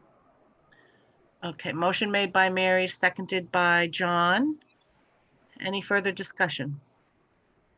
Seeing none, we'll go to vote. Mary? Yes. Roger? Yes. John? Yes. And Claudette's a yes. So that's a 4-0. And thank you, Richard. Good luck, Rod. Thank you all. Thanks a bunch. That brings us up to a break. Hey, we're 1 minute off on time. Man, aren't I good? All right. Excellent start. So we'll reconvene at 8:09. Thanks. 9. John Langus, are you still here? Yes, I am. Okay, thank you. Hope you're driving careful. Oh, yes, ma'am. Okay. All right. Continuing on with the select board meeting of October 28th. Our next item on the agenda are the financial reports. And do any select board members have any questions, comments on the financials? No. I mean, kind of.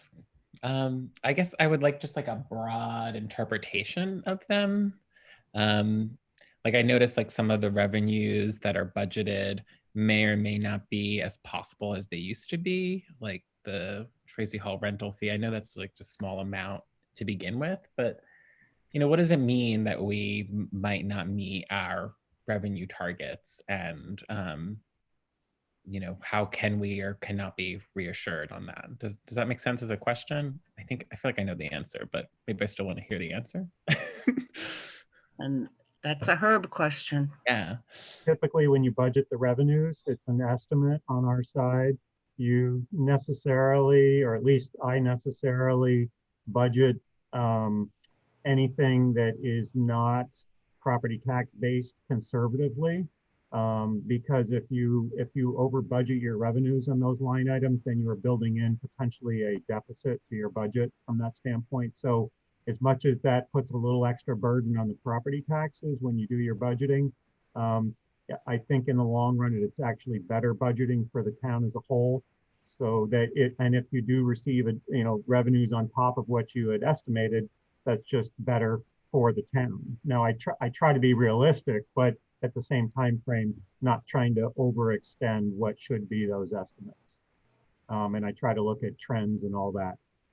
So this year, it's a little bit difficult for this year, as you can imagine, that when we were doing the budget back in November, December, January last year, we weren't we weren't really into the pandemic. We kind of heard about it, but it wasn't here yet. And so we did kind of a normal budgeting standpoint. The bulk of our revenue source is from the property taxes. So to me, I think we're going to be okay with regard to that, but I'm of course, I'm not going to, fall on the sword over that either. There will definitely be some revenue that we don't realize, like in the recreation programs, but on the same token, we will not have done some of the expenditures that we had budgeted for because of the COVID related stuff. So there is a little bit of a give and take there. But unfortunately, I have to say that, yes, there are some areas that's probably pretty evident that we won't get a lot of revenue with regard to like Tracy Hall rental. So what will happen in that instance is we try to save money along the in other line items on the expenditure side where we possibly can. We also would not have the expenditures offsetting where some of those Tracy Hall expenses come in. So we might be saving a little bit there. And then also we'll see when we get the audit, whether you've got an undesignated fund balance by which that can help to offset if there is a deficit type of thing where you can cover yourself from that standpoint. But obviously, like we do each month, this is a monitoring things on a monthly basis to see where we're at with regard to revenues and balanced with expenditures. A major component of the expenditure side, of course, is the winter maintenance and what kind of a weather pattern that we get and the overtime budget that goes along with that to maintain the roads. That's a huge unknown, but it can either be a very significant chunk of change or can be a pretty good savings if we have a light winter. Yeah, that makes sense. I mean, yes, that makes sense. I know that other towns in the region are like thinking, parking, right, has really like for Hanover has really like affected their planned revenue, but we don't really have those kinds of, we don't rely on revenue in the same way or look to revenue lines in the same way. But yes, as you mentioned, Tracy Hall seems to be like a larger revenue, but I appreciate the point that is not necessarily matched to expenses. It is, we budget largely for the tax revenue that we take in. So, okay. And there is just, with regard to that and mentioning the recreation stuff, Bree has been able to get some 100% grant money to help. I can't remember what the amount was. She's not on here anymore, but I want to say something in the neighborhood of $19,000 to offset losses that normally we would incur some revenue balanced with our expenses with regard to programs. And she was able to secure from the state $19,000 to help where we quote unquote lost potential revenue. So those are the kind of little things that we also look to in this specific to a pandemic, where we can try to plug the holes, if you will. Yeah.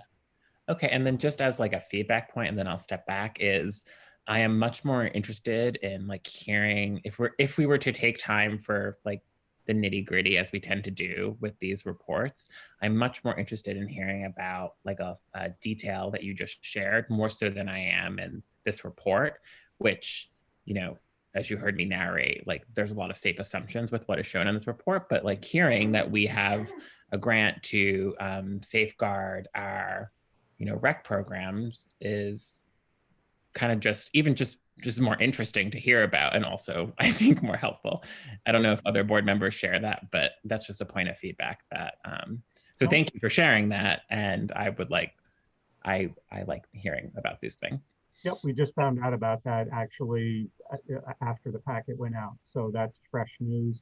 And I do hear what you're saying, because that sort of plays into Claudette's sharing of the Hartford thing, example of a monthly report where in that particular one, the department heads also offer some information. So as we try to mature in terms of the reports, that's the kind of thing where department heads can weigh in a little bit too, and whether it's the monthly reports or something that I report as part of the financial report.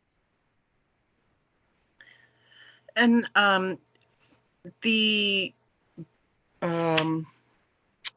budget status report was not included in this packet. Can we just get that in the next packet? The budget, yeah. That was all in there. The status report, I don't believe. You mean, I'm talking about balance sheet, the revenues and expenses, along with the designated funds. And then you asked for some additional clarity with regard to percentage base. So I did another report and did that in an updated packet. Oh, I didn't see an updated packet. There was no mention of an updated packet. So we did do a updated packet on the listserv, noting that it was, and it's included in the packet as updated. When was that? Probably went out Monday or Tuesday Monday afternoon or Tuesday morning. I spent the whole day replying to your email with regard to the stuff that was going on and collecting the information that you needed. I missed it too, although I did take note of some of your responses to Claudette's inquiries, but there is an expenditure report in there, Claudette. But yeah, okay. So unless something technically happened, I do know that was put out there. So that's partly why the packet is now over 200 pages. Okay. Because there's not a duplication of financial reports, but a financial report presented in two different ways. Okay, I didn't see it, but that could just be that I didn't see it. So that's all. Any other questions on the financials? So you don't want to hear from me? Oh, yes, I do. So on the balance sheet, just a couple updates I want to give you there is that still working with Becky and the auditor on the listings for petty cash. Those should not be there. We've got to delete a couple and then rename a couple of those. Starting next month, the balance sheet, you'll see the loan that we took out for the Browns River pedestrian bridge included in there, with the loan starts, first payment is the first of the next fiscal year. Also in the balance sheet, there are a number of, I've identified, this has happened for a few years and I've been trying to figure out how to deal with it, but I'm trying, there are a number of designated funds that there's a little chump change left over from that standpoint, and that should not be in there. So I'm trying to figure out with the auditor how I get rid of those. It's probably journal entering them out and so that we can zero those out, because what's happening is with the little pieces of change that are in there, when we get the interest gets allocated toward it. So there's little pennies of interest to keep building up the funds. And I know it was something that hung out with Roberta for a little bit, but I'm trying to look into it to finally resolve how we can get those things down to zero. Yeah, there are some listed there that I've never even heard of. Yeah. So I'm definitely working on that.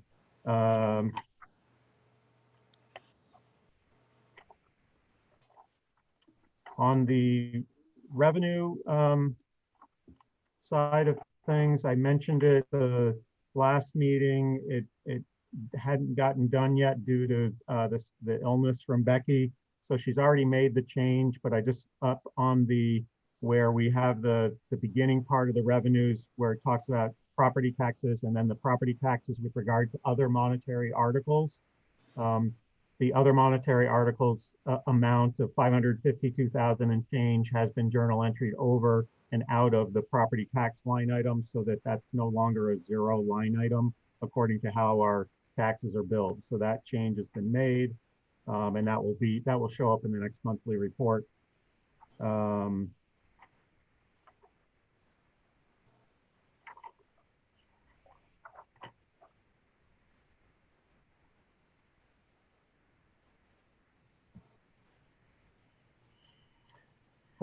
Just so you'll know, with the designated funds, especially with the warrants that you just approved this time and last time, I'm taking the strategy for basically those other monetary articles, all those extra articles that you approve at town meeting for all the health and human service agencies.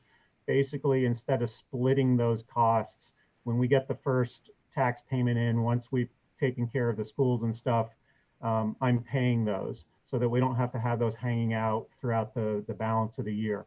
For the items that are larger, like the library, we are still doing the two separate payments based on the tax revenue installment payments.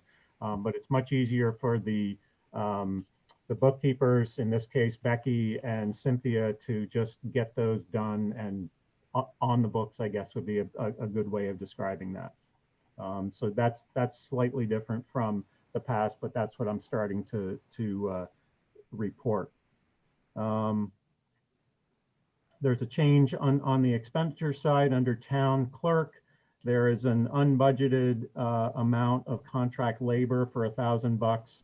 That's actually has already been journal entered up to the statutory meetings, because that was some extra help that Bonnie had to have to date with regard to the COVID related ballots that we've had to do, the mail-in ballots and all that. She's had to have a little extra help from a couple teenagers that we're paying them to help them get her through those processes.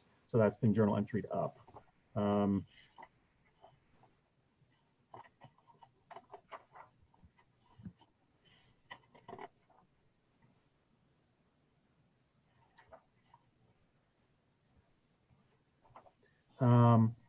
On the cemetery, I'm having discussions with the auditor.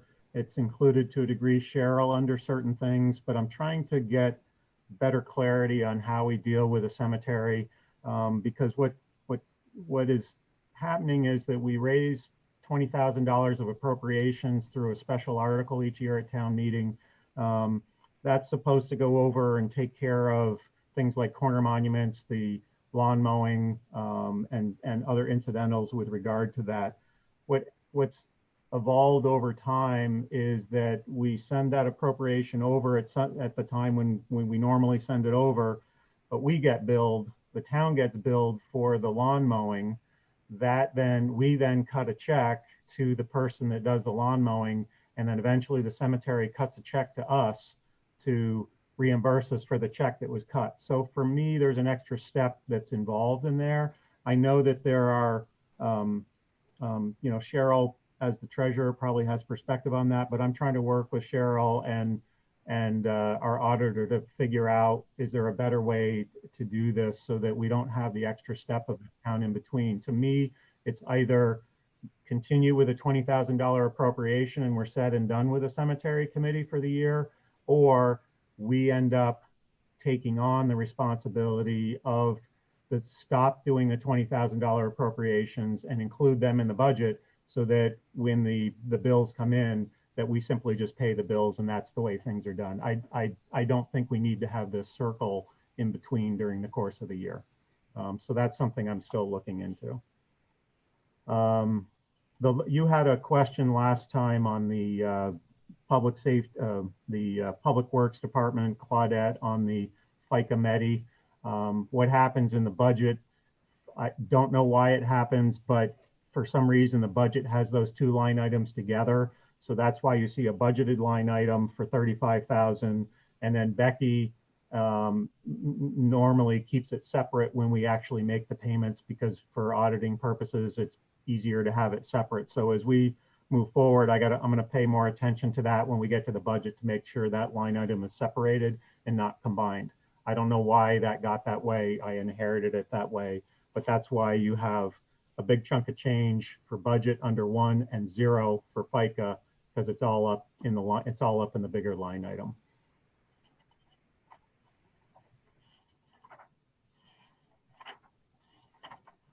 Those are the specifics from that. I think that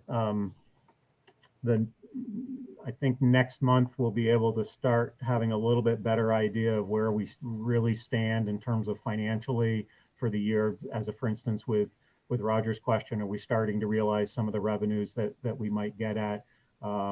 You're going to have the budget very quickly, so we'll be able to tongue in cheek be able to start looking at where we're at with regard to actuals for this year, balanced with, we should be finishing up the audit fairly soon. I have a meeting with the auditor tomorrow to go over the grant programs that we're dealing with. We've been finishing up the fixed assets and the long-term debt. So it's getting down to the nitty-gritty. We're going to be late in getting the audit out.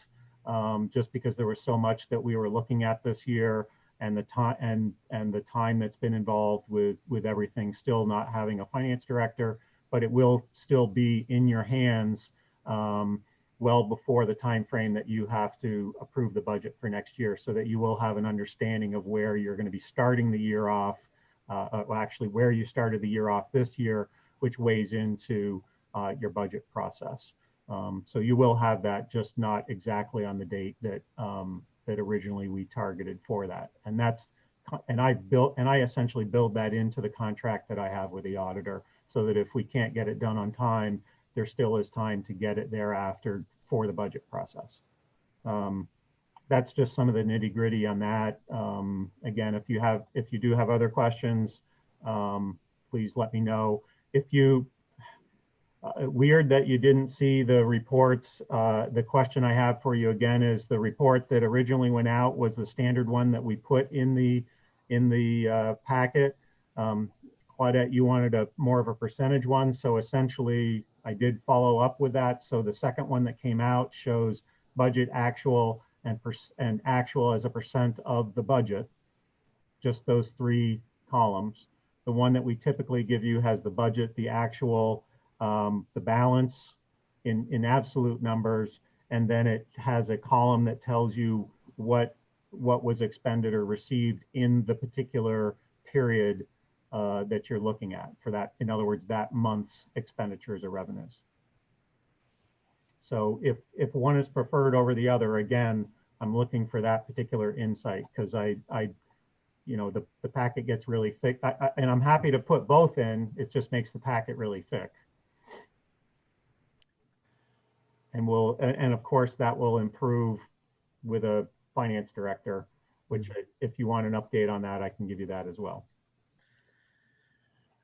Well, I mean, I've shared multiple times that I struggle with these reports. I think if there's so much,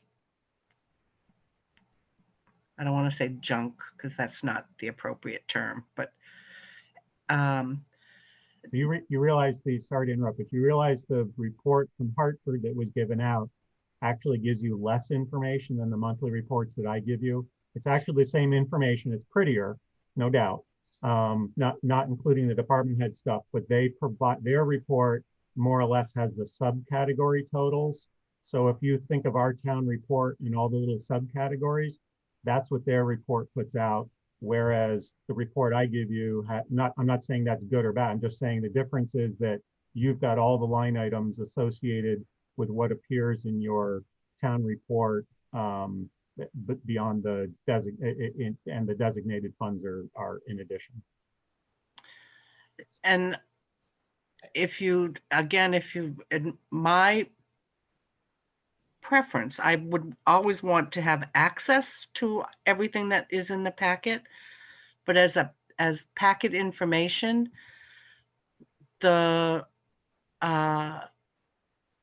budget, the expenditures to date, which departments, and the red, yellow, green, which departments are over budget, and an explanation.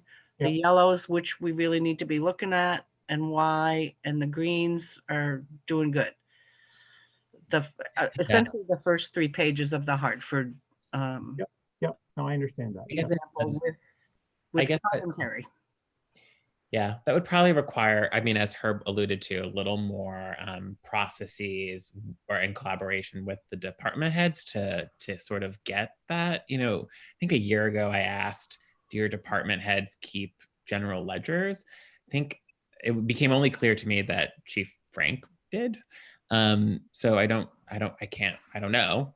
Maybe Larry does. I don't know. Maybe they all do. But you know, if they did that, then they would that sort of request that Claudette asked for would be easy. But you know, I think, you know, I don't want to say this either. You know, no. I mean, Claudette used the word junk, but so I'll just say, like, we're easy to be fooled, or like we're willing to be fooled, right? So if we get something like high level and a point of discussion, then in addition to all of this, that will be equally, I think that will be good too. I don't know if that makes sense. So like, you know, I think we just don't know, you know, you don't know what you don't know. And I thought like, oh yeah, hearing the $1,000 that was not expected to be budgeted was like it's like something good to hear. And then also hearing about the rec programs and their grant shore up was a good thing to hear. And so I think it's just tricky because I think you need to be fed that information. And I think we're just in such we're in circumstances where, you know, that's hard to do. And I recognize that, but that is what we would probably like, without speaking for anyone. Does that make sense? Yeah, and I totally get that, and I definitely want to be headed in that direction. Obviously, we all recognize I need a finance director, but we also need to recognize that I don't have 3 full-time finance people either, like Hartford. Not including the treasurer. Mm-hmm. I hear that. Okay. Madam Chair. Go ahead, John. So I think, you know, I think that you can achieve both of these things that you and Roger are talking about, and still have the full picture if we just get the full report, you know, in kind of any of these formats. Like, you know, if you read them month by month, you get to know how they function, and if you want to dig in deep, the information's there, and you can ask questions before the meeting of Herb if you're confused. But if Herb, if you could just spend your time not talking about that long report at all, and just draw our attention, like Roger was saying, especially early in the year, like we are right now, right? It's not going to be very useful to look line by line at year-to-date numbers and compare those to budget, because it's all out of whack. Right. A few years into the year. So if you can lead the discussion by drawing our attention to anything that you perceive as good budget news or cautionary budget news, that would be super helpful to have you initiate that discussion and draw our attention to it, so that it's not a forensic exercise every month for us to dig through and try to discern from questions what might be the pressing issue of the last month. Yep. Yeah, that was well said, and I want to reaffirm that because there was some confusion last time about Claudette's model of Hartford being not a shared consensus, and so I want to reaffirm John's point for what it's worth. Yep. Okay. And I agree. I think that would be very helpful. So, Mary, any thoughts? You're muted. You're still muted. Okay. No, I don't have any thoughts at this time. Okay. So any other questions? Seeing none, then we will move on. Oh, one other thing, Claudette. Sorry, I tried to identify a different, with regard to your request a couple meetings ago about how much actual revenue we received. There was also in the packet it's the cash receipts report. So it actually shows what revenues we received as it relates to property taxes in the delinquent sense, but it also gives you the current for current taxes what's been received to date. So I think that the information that's in that particular part of the packet gives you that actual dollar figure that you're looking for with regard to revenues versus the way that it's comes out in the NEMRIC revenue report normally has just kind of like what was billed out. It's almost like an encumbered sense. So if you wouldn't mind taking a look at that cash receipt, and if you have any questions on that, I think that gives you the answer for the actual revenues that we received through actually in this case it was July 1 through September 15. Okay, I think I know what I clicked on the packet from the original link that Miranda sent us for the meeting. And so instead of going to the select board site and clicking on the packet, but that's probably why why I don't have some of that information in front of me.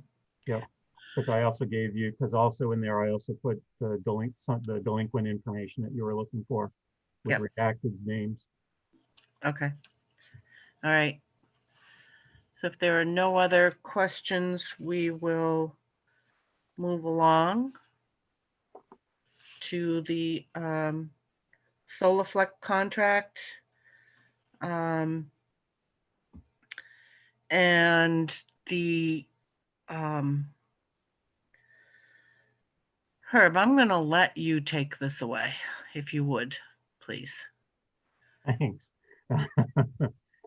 So based on what I would say would be a concern raised by a couple of members of the public, we got into some discussion about the net metering agreement, in addition to having some discussion about where we were with regard to sort of the annual reconciliation of solar credits, which is two different topics. I know that Linda Gray has pulled together a lot of the information with regard to the reconciliation, the actual sort of dollar amount solar credit side of things. What I would like to do for tonight for your particular discussion is to generally get you to understand that for tonight we're going to focus on the net metering agreement, and that we can do the solar credits and everything as part of the budget process, because that's where I think it comes into play with regard to what are your actual electrical costs budget-wise and your past trends. So I think that part of it I think plays into the budget process. What remains there is the net metering agreement. We have Linda Gray here. We also have Bill Bender here.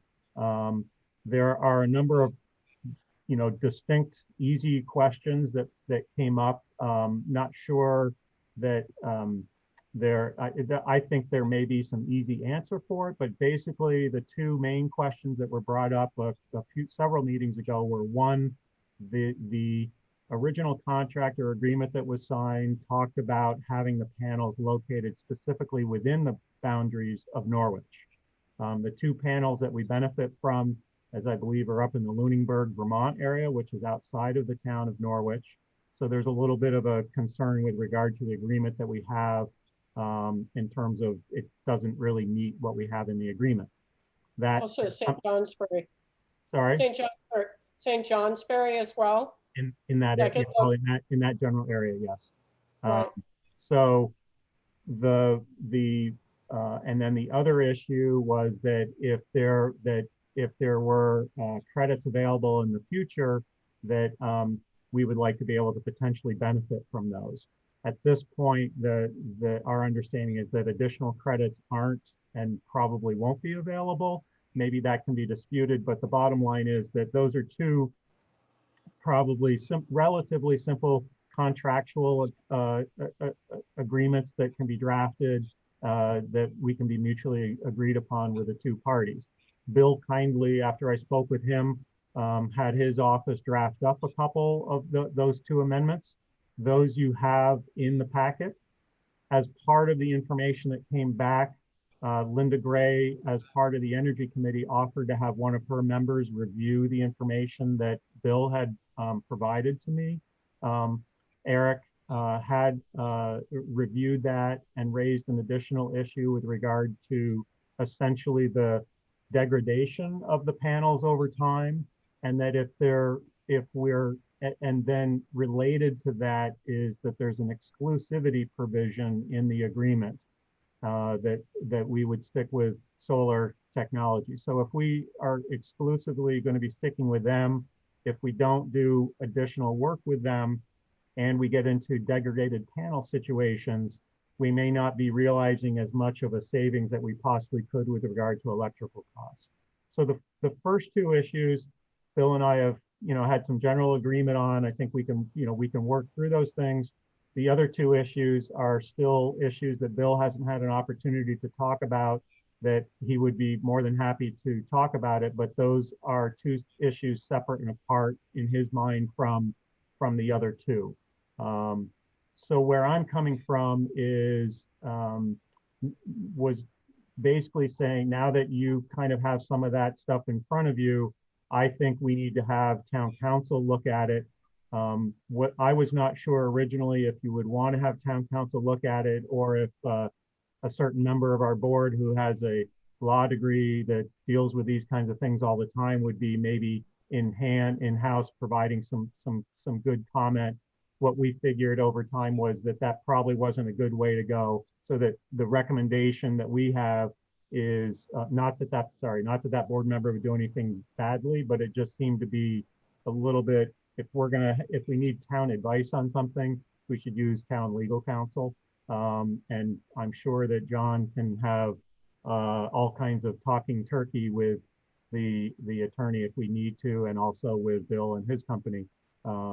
So no discredit for John there, but that we thought that we needed the legal counsel. So the recommendation before you is to essentially ask me to seek legal counsel on the two what I think are relatively simple issues, which Bill has termed as sort of like mutual oversight during the time frame that we set up the original agreement, and then also having some discussion with regard to the other two with regard to degradation of panels and the exclusivity provision. Is that good? That's good. Okay. Mary has her hand up, Claudette. Who? Mary. Go ahead, Mary. Just in thinking about this and it's very confusing to me. Is this a service? And if we are contracting for a service for any other purpose in town, do we not have bidding for it? Do we not want to, have different companies expressing what they can do for us in this vein? As far as the degradation of the panels, I'm not sure whether that would be physical degradation or just that also the technology is advancing, maybe becoming less expensive. So there's some questions just because I think initially it's very exciting, very good to get on board with solar, but we might want to evaluate our decision-making about that. just to think it through a little more. And I really do not like the exclusivity part of it at all.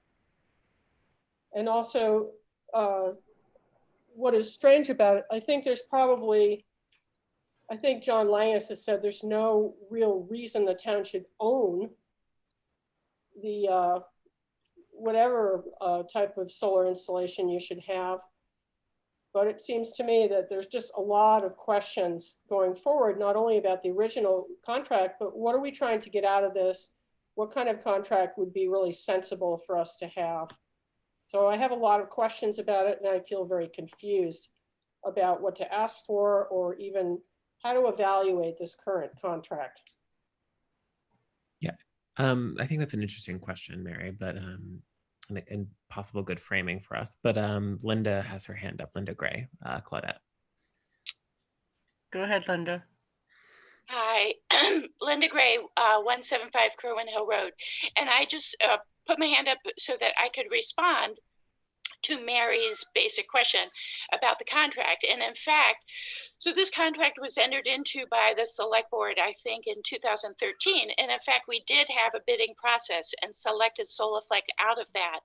Okay, and so, thanks.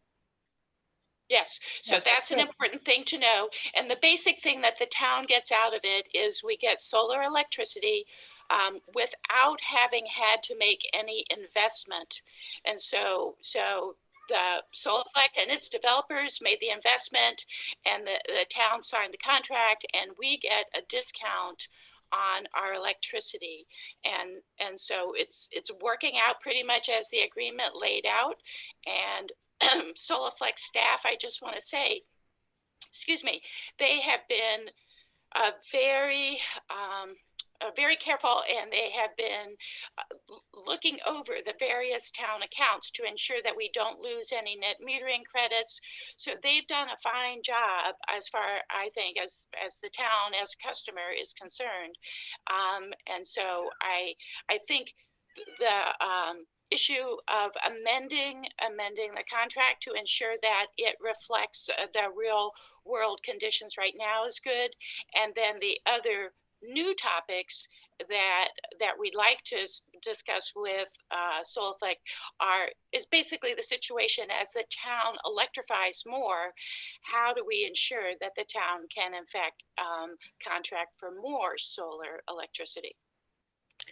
I just want to point out that at 8:46, John Langus dropped off this meeting. At least I can't see him. Roger, can you? Yeah, he jumped off probably because of connectivity. Right. So, but I just wanted to point that out. So, Mary has her hand up, Claudette. Go ahead. Just another question for Linda. Linda, when you're talking about the town not having to invest, does that also include ongoing maintenance of the solar installation or damage? That's right. We are not involved with any kind of ownership of the panels. Bill would like to comment as well. But so the town is simply made a contract to purchase solar electricity. If the panels don't produce, we just don't get that solar electricity. We pay our GMP bills as usual. So pretty much this is a contract as regards to electricity where there's no risk to the town. We're not responsible for the panels. Okay, and a follow-up to that, just the percentage of the REC credits, what is that about? Is that about, I think it said something about maintenance. Is that like a subsidy or a percentage that helps Solaflect to maintain, or what? I think we should turn to Bill to comment on that. Okay. Well, I guess I'm not sure exactly what you're referring to. So when this agreement was entered into, it's a long-term agreement because the vast majority of the costs for solar are up front. So the solar field was built somewhat on the basis of having this agreement in place. And so, but the primary outcome of this is the town saves 7.1% on the bill. So the only cost to the town is the cost of the net metering credits, which replace what you would buy electricity from GMP. And there's a discount just based against the GMP bill. So there's no other costs involved. So essentially SolarFlect takes on all of the risk of building the system and maintaining the system and keeping it going. And some of the little details in the contract are to try to match as close as we can. And I think to date, we've done a reasonably good job of this. If we matched exactly 100% with the town, we actually tried to do this, and Linda can share some of this with even the speed limit meters, for example, and provided some solar credits to those meters. But if the production or the actual usage goes up and down, it's very easy to end up with too many credits. And then at the end of the year, those credits get forfeited, which would basically be a loss of some of the savings to the town. So there's always a little bit of a balancing act, and that's part of why some of the more complicated clauses are in the contract, so that we can try to balance exactly. So for example, if Tracy Hall suddenly put in a whole bunch of energy efficient light bulbs and used less power, and you were providing a certain amount of power or a certain amount of net metering credits against that, then if there's a surplus of those credits at the end of the year, they essentially get forfeited. And so that would be some of those savings that the town is getting would be lost. So does that regulatory framework change very much?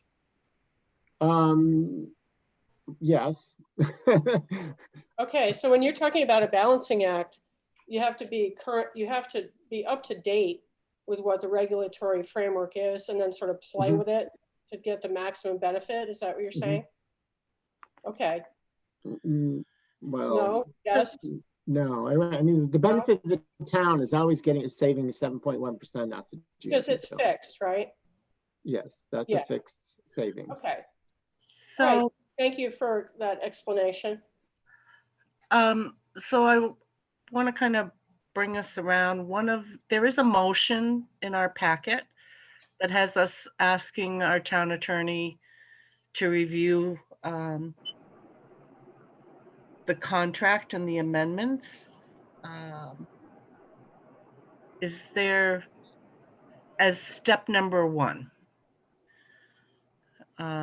Mary, your other questions, I don't know how to address them at this time. You don't have to. Madam Chair? Sure, John. I apologize. This is like the one part of my 10-hour drive today where I've had bad coverage, which means, of course, I'm getting close to Norwich. But we can go ahead and do the motion, and I can talk a little bit in the discussion of that, or I can talk a little bit now about the things I've been thinking about. But regardless, I just wanted to let you know I'm sort of back in the discussion. Okay. So, Roger, were you going to say something? No, go ahead. I was going to encourage us to make the motion, but I was going to just ask if there anyone willing to make motion. Mary. Yeah, I'll make it. I move to ask the town manager to consult legal counsel on the proposed amendments to the net metering agreement offered by Bill Bender of Selectboard, inclusive of comments offered by the Energy Committee via Eric Rentz, and then to report back to the Select Board at its November 11th, 2020 meeting. Is there a second? I'll second. Second. Motion made by Mary, seconded by Roger. Okay, John, now it's your discussion. So, yeah, I just wanted to, at the outset, say that, yeah, you should not have me reviewing this at all. I absolutely agree with Herb and Bill. I don't think this would be appropriate for me because of my good friendship with Rob Adams, who's a business partner of mine. So I would be absolutely out of bounds on the conflict of interest rules. So I want to keep for the same reason, any of my discussions sort of generally about how this program works in Vermont based on my experience, and not really specific or sort of generally on how these contracts work and not specific to this deal. So having said that, I think it's good to have local council go over it. I would ask town council if they have any experience in solar, because if they don't, it's not going to be, well, it's not going to be as helpful, but the two main changes are just sort of contract issues. But what could someone really quick, since I'm driving, just read me the exclusivity clause, because I'm not sure that that's being read properly.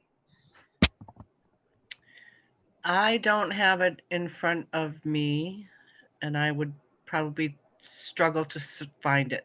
I can do it here. I'll bring it up as well. Here we go. Share. Oh gosh. Under the covenants section, under section 6 of the covenants, it is long. It's just B under covenants, right? Paragraph. You gonna read it? Sure. Well, John, read us the story. Sure.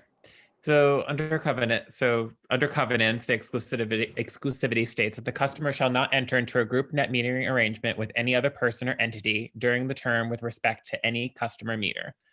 However, if the seasonally adjusted net metering credits applied to any particular customer meter during any 6-month period fall below 70% of the retail value of electricity used by that customer meter for reasons other than force majeure event, the customer has the right, but not the obligation, to request in writing that the customer meter be removed from the net metering group.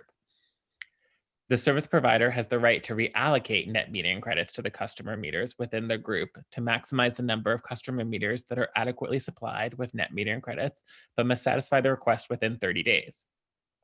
As the customer's energy use in any given customer meter may increase, and as the solar production is expected to decline each year, and as the solar adder ends in the 10th year, all of which may contribute to this condition, the service provider shall have the right, but not the obligation, to allocate net metering credits to any customer meters removed from this group from another solar project of the service provider under the same terms as are in this agreement. So, yeah, go ahead. Okay. All right. So, yeah. So the exclusivity bit of that, again, this isn't unique to this deal. This is just the program. So the way the program works is you're forbidden by the program to subscribe your meter to more than one net metering project, right? So this is the town's commitment to make sure that the project that we're getting our credits from isn't put in jeopardy by something that we do against the rules. So we've chosen our partner for this project, and if it's not satisfying enough of our energy demand, that was that middle part, then we go to them and they say, hey guys, either your field is not producing as much as we thought it would, or we've got more demand now, which is actually what's happened in our town. We've increased our demand some because of things like the chargers, the EV chargers. So then we just go to them, like a good partner, and say, hey, we're not getting as many credits as we'd like to get now. We could either take some of our meters out and you could allocate more to the ones that remain so that we're still the same percentage of your project, or do you have extra you could give us that we would then pay extra but at the same discount or whatever, or do you have a new project that we can start participating in, or we just want to take some of those out, you reallocate, and we're going to join another project. So we're not forbidden. We don't have to always do all SolarFlex projects for solar energy, but we can't screw up this one project by trying to stick the same meter in other projects. Does that make sense? It does. That's very helpful. Yeah, that Thanks, makes sense. John. It reads that way too. How convenient. Sometimes that happens. So I would personally not think, I think that provision reads exactly how it's supposed to in every contract like that. you will see a similar clause like that in any contract in Vermont for a net metering program. The other thing I would raise as just, again, a sort of general matter, the two problems that arose with this contract, that it's not in Norwich, and that because of the way the project ended up going, there's not an effective right to purchase it. Mm-hmm. I think the rest of the board, but me, who I'm not planning to vote in this, should think about, are those really things that were important?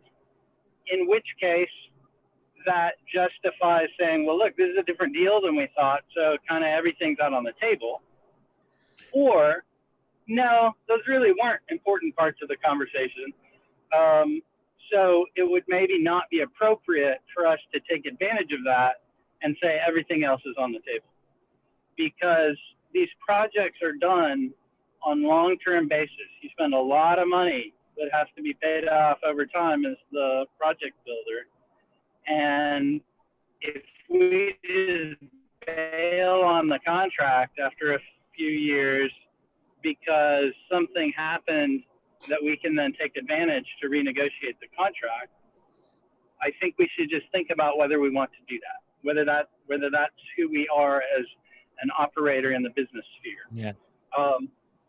But if those 2 points were important, then that means that there's a flaw in the contract, and it kind of is out on the table. But I would just encourage you guys to think about that as you think about how you want to move forward with this. And other than that, unless there's a specific question, I'm going to shut up. Roger? Well, one could argue it doesn't matter if it's important to us, we're not getting what we're contractually owed, right? And so I think that goes back to that question of how much mutual understanding was had about the current facts on the ground when this contract was entered. And I don't feel particularly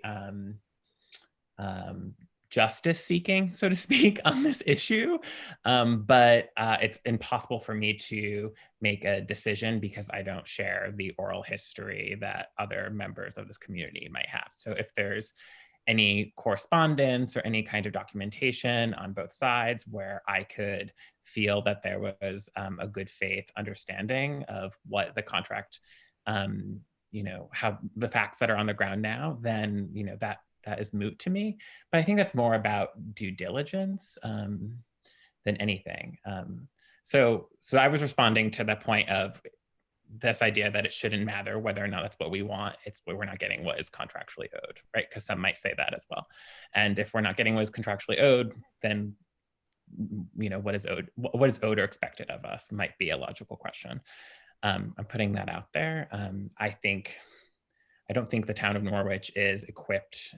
I know that the Energy Committee knew about the possibility of the purchasing, but I don't foresee that. I don't actually think that was a likelihood for our future. And so that's my personal thinking. I don't think that was something we were going to undertake.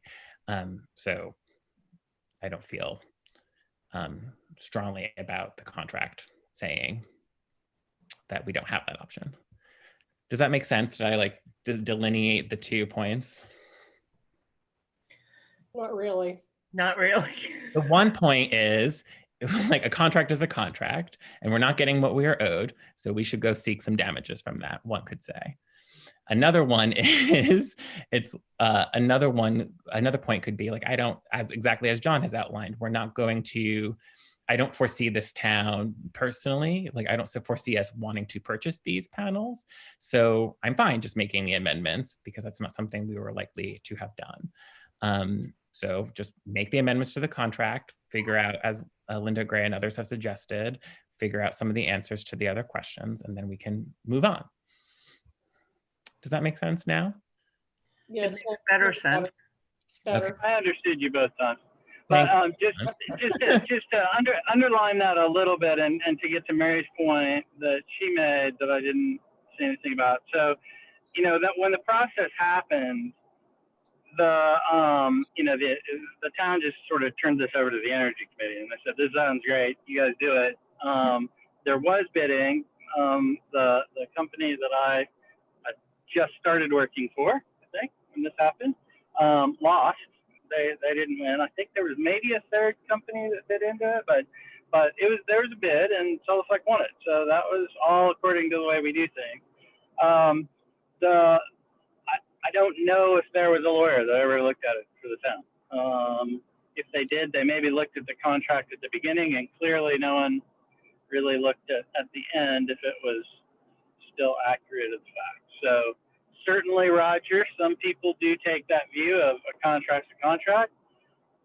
I would say what I do is, you sort of think of it like you got a contract to build a house. So the fixtures in the bathroom look differently than what you wanted.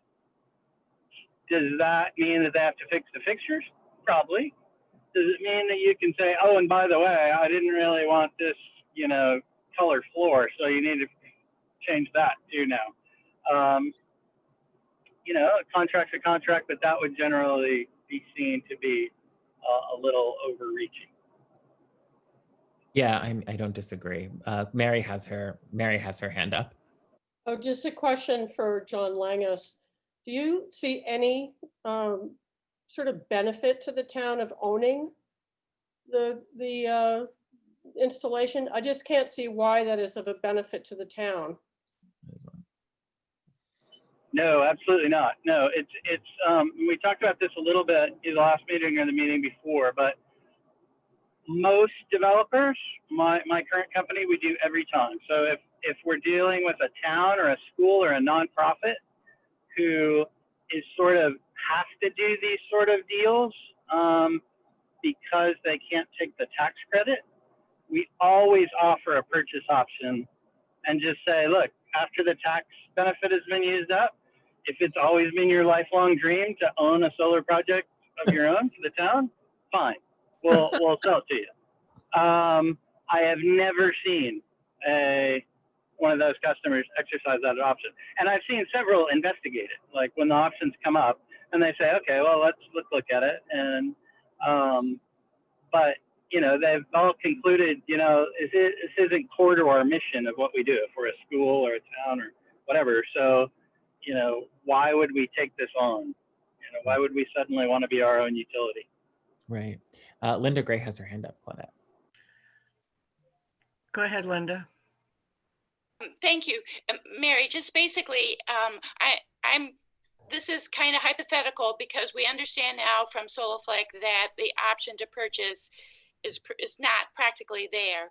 But if it were there, the difference would be right now the town gets net metering credits on its bill having made no investment in solar, and so we pay Soloflect at a discount based on those net metering credits. If we own the panels, if the town owned the panels, we would get net metering credits, and then we wouldn't have to pay anybody. We would have had to pay Soloflect or somebody in order to own those panels. So that's the difference under that one could have. But of course, to do that, the town would have to decide, okay, yes, we wish to invest in them. The panels at age 8 years are a lot less. They're fair market value instead of what they were when they were first installed. But so presumably it's like buying a used car that you get it for less. But on the other hand, does that, like, I don't know, the major question remains, would the town, if that option existed, would the town choose to exercise it? And that is not a slam dunk that the town would want to do that. Right. Well, I think it's probably inadvisable to do that. It's sort of like hiring someone to snowplow your driveway, and then after 8 years, you want to buy the plow truck. That's what it's like to me. I just don't think it makes sense at all. So Roger, I'd be happy to have that out of the contract. Well, we do. We do own plow trucks, though, so I'm not sure that that's the right analogy. Oh, I know, but it's just, it doesn't seem as though it would be a benefit to the town to own the solar facilities. It's also, it's really kind of off the table too. We're like for this. It's already moot anyway, right? Yeah. So Roger, if you were going to make one more comment, and then I would like to wrap up this discussion. Yes, I just want to, I think the approach that's recommended in the motion is a good one, I think. And then I just want to make a note that, this contract doesn't have to explain the town of Norwich's philosophy on solar, right? We could certainly look to begin a strategy that involves us owning arrays outright, and begin some of the very good questions that we have, asked tonight. But, I think we should, I just wanted to make that note. And I do want to address Pam Smith's correspondence to the board, because I think we are in need of some kind of explanation, I'm not saying from Solarflect, but some kind of understanding of why our electric costs have gone up significantly over the course of the past few years. But that's a different discussion than what's on the table, which is the motion, which was made and seconded. So I am looking to call a vote, if that's okay with everybody. Sure. Roger. Yes. And I firmly believe that it should be reviewed by our town attorney. Roger. Yes. Mary. Yes. John. I abstain. And Claudette's a yes. So that's 3 yeses, 1 abstention. Woo. All right. Solar. Thank you, everybody. Thank you, Bill, for showing up. Thank you. Yeah. And Linda, thank you both. Thank you, Bill. Thank you, Linda. Our next item is the winter salt bid. Do I have a motion? Well, I yeah. want to talk about it a little first. Yes. Well, I'll make the one I think should be done if you'd rather I did it that way. Yes, Mary, that would be Okay. a good start. Okay, let me get back to where it is. I move to approve the purchase of winter salt from Cargill at a cost of, I had that a minute ago, here it is. $69.21 per ton, and for annual cost of $124,578. Okay. Per the winter salt bid tabulation results contained in the select board's meeting packet. Is there a second? Second. Motion's made by Mary, seconded by John to go with Cargill, and Cargill is New York State salt. Yeah, and what I did is I looked on a map. The American rock salt is near Geneseo. Cargill is near Ithaca, but there's a significant cost savings with going with Cargill, and it's closer, as far as I could see, for trucking. If we're trying to reduce the carbon, it's physically closer than the American rock salt over in Geneseo. And certainly closer than Peru. Well, it's way closer than Peru, and I think we'd save money. We'd save also the carbon footprint. I didn't say, figure out exactly how much, but it is closer. So that's my idea. Madam Chair, a little point of order. I would prefer that the motion just talk about Cargill and the price per ton, that you not mention, Mary, the 124,000, because actually you only have a budget of 120,000. And the 8, that's based on whether we use the same amount as last year of 1,800. So if you just keep it as the per ton cost delivered, that would be fine. We'll amend my motion to approve the purchase of winter salt from Cargill at a cost of $69.21 per ton, as per the winter salt bid tabulation results contained in the select board's meeting packet. Thank you. Second. Okay. I second the amendment. Thank you, John. Any further discussion? What was Larry's recommendation, again, remind me? Was it the cheap one? So Larry's, the initial recommendation was the least expensive because he was under the belief that you just were going least cost. And then after the discussion of the last meeting, he recommends Cargill because that's still, that's US sourced, and it is a much better quality product. He called up a couple people that he knows with regard to the Eastern minerals, and he said it really, you would be incurring a lot of overtime because it's like pouring table salt out.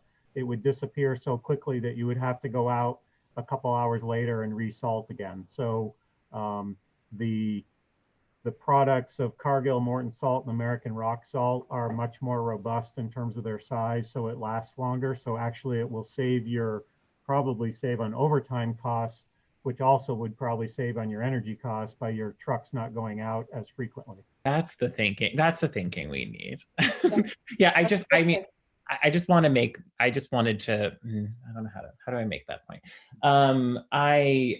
I'm fine with approving this if it's a better product and it is more valued by our DPW director.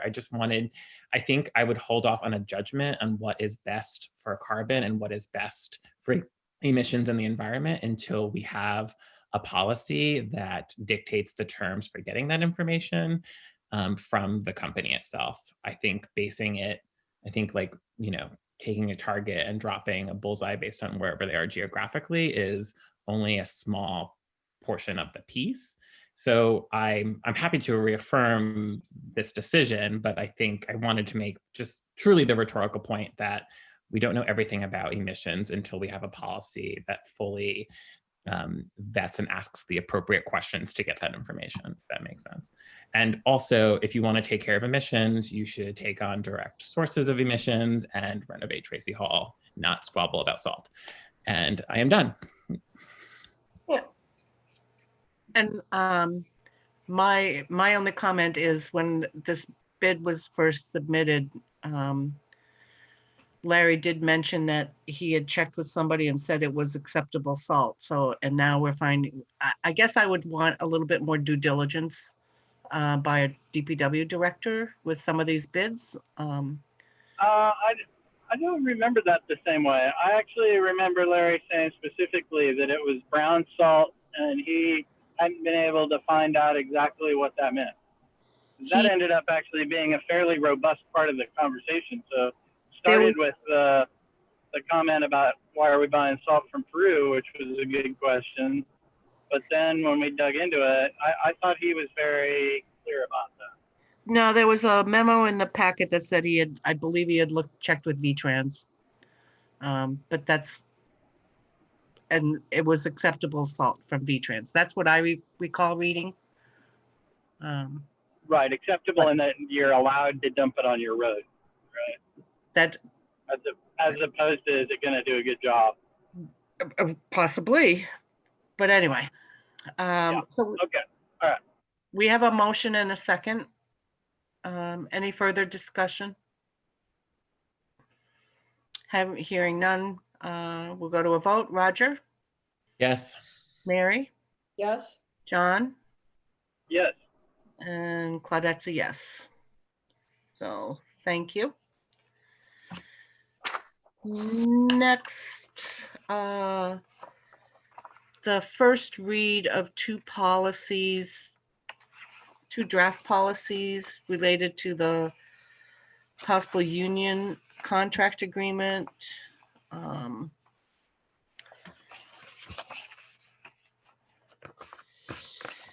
With hopeful approval of the policies in our first meeting in November. So is there someone willing to make a motion first and then we can open it up to discussion if there's any discussion? Mary had her hand up. Yeah, I don't know. Mary, go right ahead. I move to approve as a first reading the draft incident reporting, medical treatment, and incident investigation policy as presented in the select board packet. Is it incident or accident investigation policy? Oh, I've got a fold in the paper. Accident investigation, sorry. That Is was a there a full second? problem. Any second? Second. Okay, motion made by Mary, seconded by John. Any discussion? Mary has her hand up, and then Linda Cook has a comment as well. Go ahead, Mary.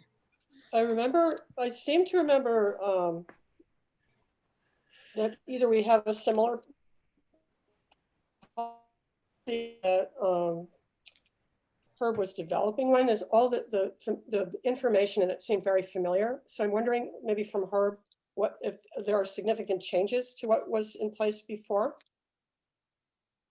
So this was provided to, Mary remembers this most because she's been on the board since when I first put the personnel policies forward back in whatever it was, 2017, and then we had to hold off a little bit.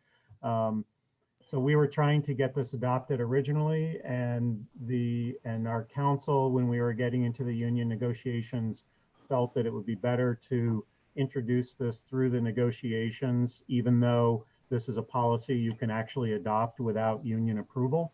But in the interest of being fair from the process, we worked this through. So we just had some basic discussion about it.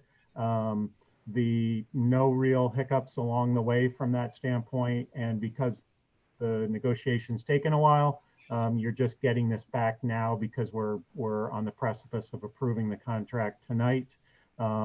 And this policy, as long as the follow-up one, are exactly policies that the board has seen. Most of you haven't seen it before, but I know Mary has seen it before because we did propose it before.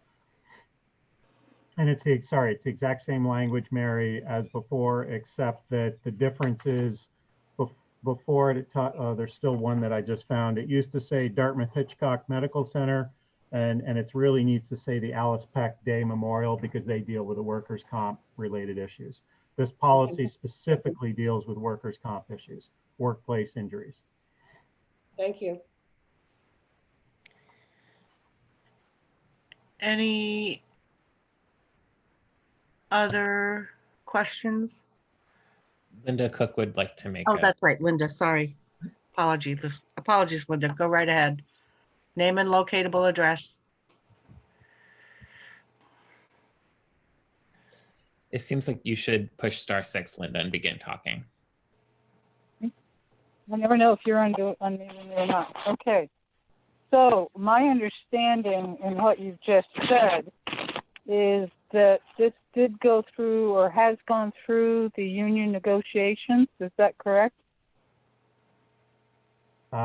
At this point, I'm not at liberty to discuss that, but I'm giving you a heads up that it has been discussed.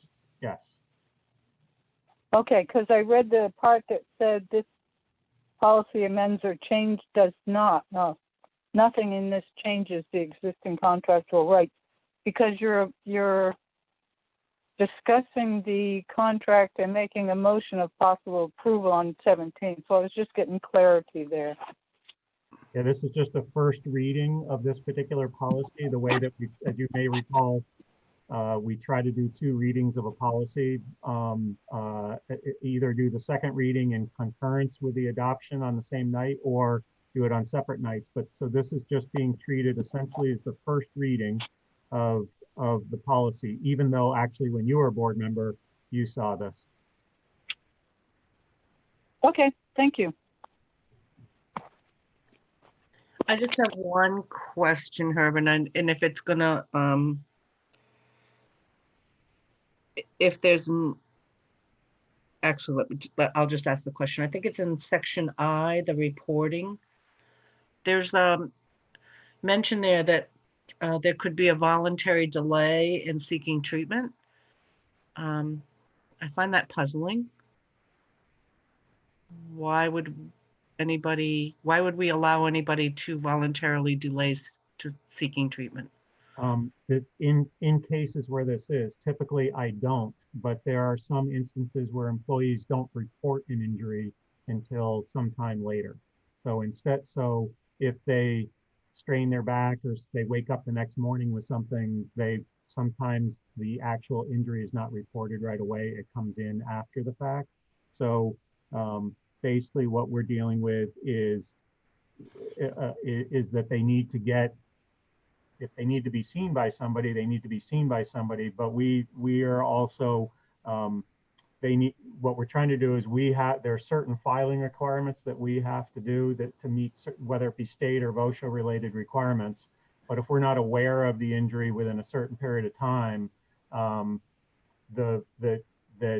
this is helping us, the town, still meet its requirements for filing. But sometimes, again, sometimes we don't have knowledge of an injury until sometime after, as for instance, the deadlines of VOSHA or the state. Right.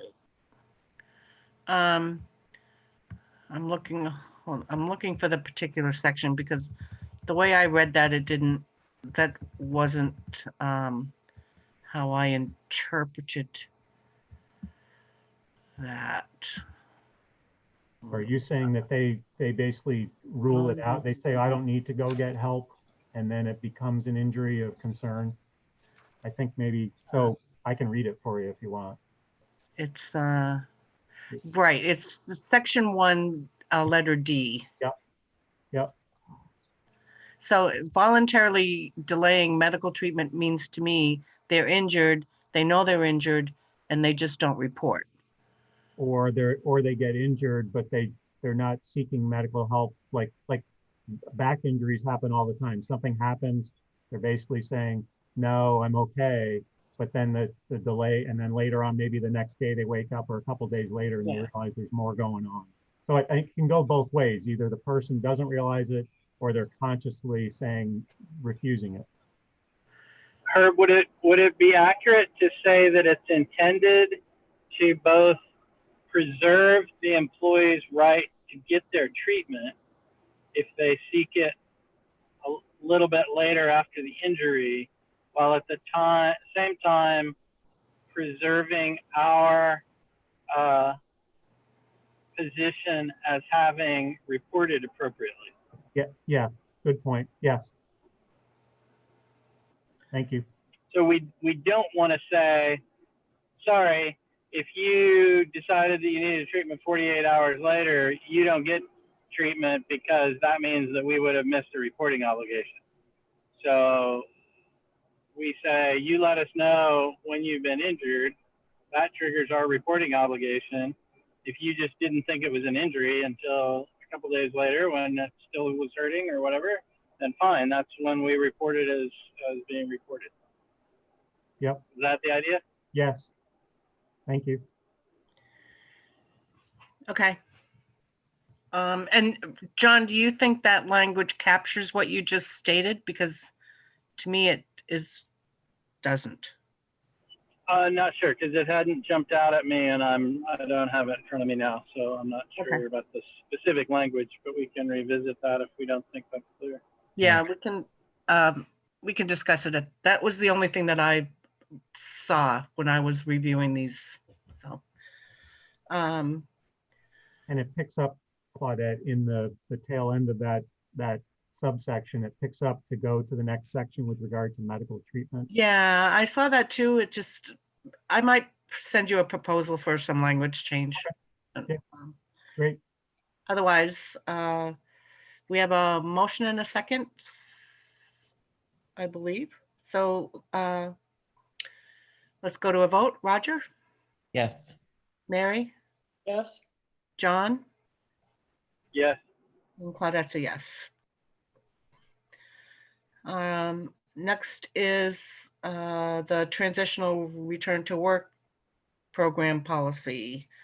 Is there a motion to approve the first reading of the draft of that policy as presented in the packet? I move to approve as a first reading the draft transitional return to work program policy as presented in the select board packet. Is there a second? I'll second. Second. Made by Mary, seconded by Roger. Any discussion on this policy? Hearing and seeing. This one also seems familiar because it was also presented in the same time frame as the other section. So, okay. Just saying. And Herb gave a thumbs up. I don't know if you saw that. So, Yeah. if there's no discussion, we'll go to a vote. Roger? Yes. Mary? Yes. John? Yep. And Claudette's a yes. Okay, which brings us to, oh, sorry, I just had a shiver. Town manager updates. Anybody? I'm assuming, Herb, were these, yeah, these were included in the packet. So sorry. Yes, these were included in the packet. Any questions on the updates? Or any updates to the updates? Just we're in the middle of scheduling interviews and coordinating calendars with both candidates and the reviewers. Okay, and with the idea that will be done, idea is to be done with the interviews before Veterans Day. Wow, aggressive, great, awesome. And the open meeting law training, I think is going to be good. And so I encourage all of our committee chairs and members to sign up and bring some real life situations that you have questions about. Even though I know that there have been some committee members who have stated publicly they don't think they can learn anything, I think there's always an opportunity to learn something. I have a question on that, if that's okay. Sure. What do we, how will, do we have to inherently, does someone in government or the town have to inherently have a controlling or directive approach to OML in order for this to be productive? You know, how is this going to be? What are we going to take it? Where are we going to take it from there? Is that what you're? Kind of, because, you know, I think it's smart to move it away from VLCT and put it in the hands of council, who's going to be increasingly, who can sort of grow on the accumulated examples that our town puts forward for OML. So I think that's wise, and thanks for that. But if we don't have like an interpretation that is ours to contest one way or another, how will this be productive? Does that make sense? What I see happening as a result of this training, if there is something that we are doing that conflicts with open meeting law, we as the select board will correct it and send the necessary communication to all of the appointed individuals. And who will decide that conflict? Because as we've seen, like there's like, you can cite anyone to, you know, anyone can cite a statute with an interpretation or. Yeah, so we're going to do our best. Okay. If given what the town council hears about, this is our current practice, even if it's just the select board, and hopefully the other appointed individuals are following our lead because we've communicated this is what we want you should be doing. It'll just reinforce, and as well as so the answer is us and the lawyer, sounds like this governing body and the lawyer. Yep, that would be my lead. Can I add something, Madam Chair? Sure. So I think what's critical in this to make it successful as well is for folks that are willing to participate, if they have the particular questions, to send them in, because the idea is that the attorney wants to be able to research them ahead of time. Okay. To date, I have no questions. Okay. Point taken. Yep. Point taken. So it's not just you folks, it's everybody. So the real strategy that I have here goes back to what John Langus was saying many meetings ago, where we were a little upset because it was like, oh yeah, here we go again. Now we're in another OML situation. And we talked about what's the difference between the conservative viewpoint that VLCT takes with regard to where we kind of, for for the most part, disagree with some of that conservative perspective. And so why can't we have the attorney give us what is the Norwich's interpretation of what's going on? So there was that, remember, there was that little window where there was some subject to interpretation. So I think what the attorney is looking to do, that I'm looking to do with them, is to narrow that window to make it smaller. So there's always room for interpretation, but have the person that can narrow that window and can, you know, besides give general OML, you know, here's what it is type of thing, but to really give us that defense that we need to take when it comes with, say, this, I will say it, the Stewart letters or other little things that pop up, that it isn't necessary. We don't think that it's necessarily always that conservative angle that the LCT gives us, which they have to do because they serve 250 communities from Burlington to little tiny, you know, tiny town Vermont. And so I've tried to take to heart what John Langus was saying, is that because he was having some struggles too with a personal issue with regard to another member of the public, and we were trying to define that. And that's where we really think the attorney needs to weigh in for us. What is going to be the position of town in court?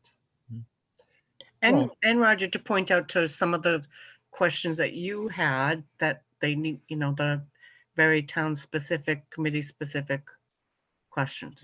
So this is smart. We're going to be making some case law here in Norwich, I suspect, but that's okay. If not us, who? Yeah, that's right. Okay, well, thank you for that. That's actually very helpful. And yeah, as Claudette reaffirmed, well, I'll send some questions. All right. If there are no other questions for Herb, I'm going to move on. We have a climate change designated fund, or climate emergency designated fund, I believe it is, but we have to date nothing on paper, nothing written down for the purpose of that fund and how it will be utilized. So I am seeking a volunteer and a second to put something down on paper for the board to review, hopefully by mid-December. I'm happy to help out with that. Help out or lead? I'm happy to do either. Thank you for volunteering to lead, John Langus. I'm more than happy to be your second unless somebody else wants to do that. Okay, I'm getting shaking of heads that you can't see. So John, if you can write something down, send it to me and I'll send you a comment back. Sound like a plan? Sure, that sounds like. Okay, awesome. Before we move into executive session, I have one question for the board in general. Our next meeting is November 11th. I believe the following meeting is the night before Thanksgiving. Am I correct in that? Do we want it to happen on that night? I'm just asking. It doesn't matter. I have no strong feelings, but I know that there are the 11th and the 18th. You've already set. Oh, we already set 11th and the 18th? I thought that's what you just said. Sorry. So yeah, so you've already set the 2nd and the 3rd Wednesdays of the month. Okay, then never mind. Next item on our agenda is the executive session. And I do want to point out that we expect to have a motion after this executive session. Is there someone that is willing? Sorry, I just had another shiver. Did you have your hand up, Cheryl, or? No? I did. I was trying to see if I saw it. I'm sorry. Claudette, Cheryl had her hand up. Go ahead. And the board is aware that the 11th is a holiday? No, Veterans Day. So you're still going to meet? Yes, I believe so. Okay. I just wanted to ask that question. It's typically, somehow it seems odd that it's on a Wednesday, Veterans Day, but it is usually November 11th. So, Yeah, I don't think it moves around. I think it stays with the date. yeah, it does stay with November 11th. And as a veteran, I am aware of that. It just didn't occur to me. I just didn't sync the dates. So Herb, I guess you'll probably be joining us from out of town. Not when I'm delivering a budget to you that night. And in the middle, smack in the middle of the week. So I think I would probably be the only one that would be celebrating Veterans Day, Cheryl. I can get my free donut. my free donut from wherever. Anyway. Okay. Is there someone willing to make a motion on moving into executive session? Yeah, I'll do it. Thank you. You are a godsend. By I God. just like to do it. So I move to find that premature general public knowledge about a pending labor relations agreement would clearly place the select board at a substantial disadvantage. Is there a second? I'll second. Motion made by Mary, seconded by Roger. We'll go to a vote. Roger. Yes. Mary. Yes. John. Like a plan. Yes. And Claudette's a yes. The next motion? I move to enter executive session under VSA section 313A1B, labor relations agreements with employees to discuss the union contract with the New England Police Benevolent Association. Is there a second? And to include Herb. No. And to include Herb Durfee. Is there a second? I'll second. Motion made by Mary, seconded by Roger. For a minute there, I didn't see Miranda, but Roger, how do you vote? Yes. Mary? Yes. John? Is he there? Yes. And Claudette's a Yes. yes.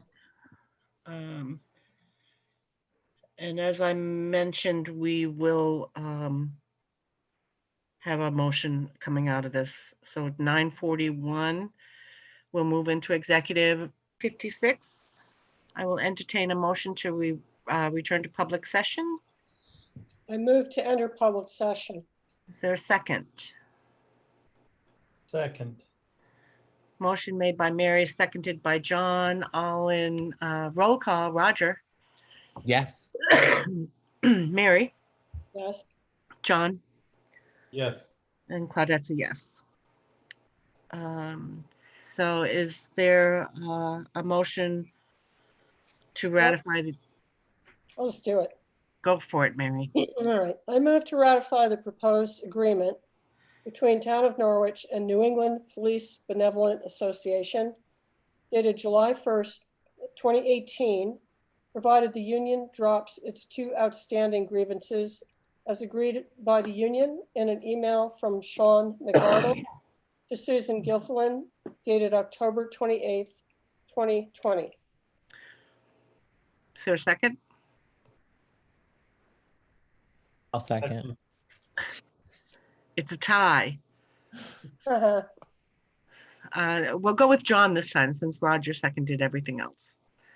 Any further discussion? If not, we'll roll call. Roger? Yes. Mary? Yes. John? Yes. And Claudette, yes. So tomorrow morning, I'll send out one of those typical Adobe sign type things. So, where I send you something and you sign it, just like the warrants and all that. Just please make sure to sign it. I will pop in instead of signing. Okay, that's fine. We can work that. How soon? Well, let me rephrase that. At what point in time in the morning do you need this signed? I want to do it as soon as possible to be able to finish up to finish it up. So because the union's anxious to get it. But the vote tonight, it's effective now. So. Okay. Yeah. So then I will pop in like around between 1 and 1:30 in the afternoon on my way to the garage. Sure. Just like, yeah. Thank you. Hey, I'm sleeping in tomorrow. I don't care. Is there a motion to adjourn? I move to adjourn. Second? Second. Seconded by John. Made by Mary, seconded by John. Roll call. Roger. Yes. Mary. Yes. John. Yes. Claudette's a yes. Oh, thank you, everybody. That was great. Appreciate everybody's hard work. And please go vote if you haven't already. But don't mail your ballot in. You got to drop it off now. You got to drop it off now. Exactly. Either bring it to the polling place on the 3rd or drop it off in the drop box outside of Tracy Hall, or one of those unofficial boxes out in California. You can use those too. Yeah, don't use those. Yeah. Okay. Good night, everybody. Thank Good night. you. Thank you all.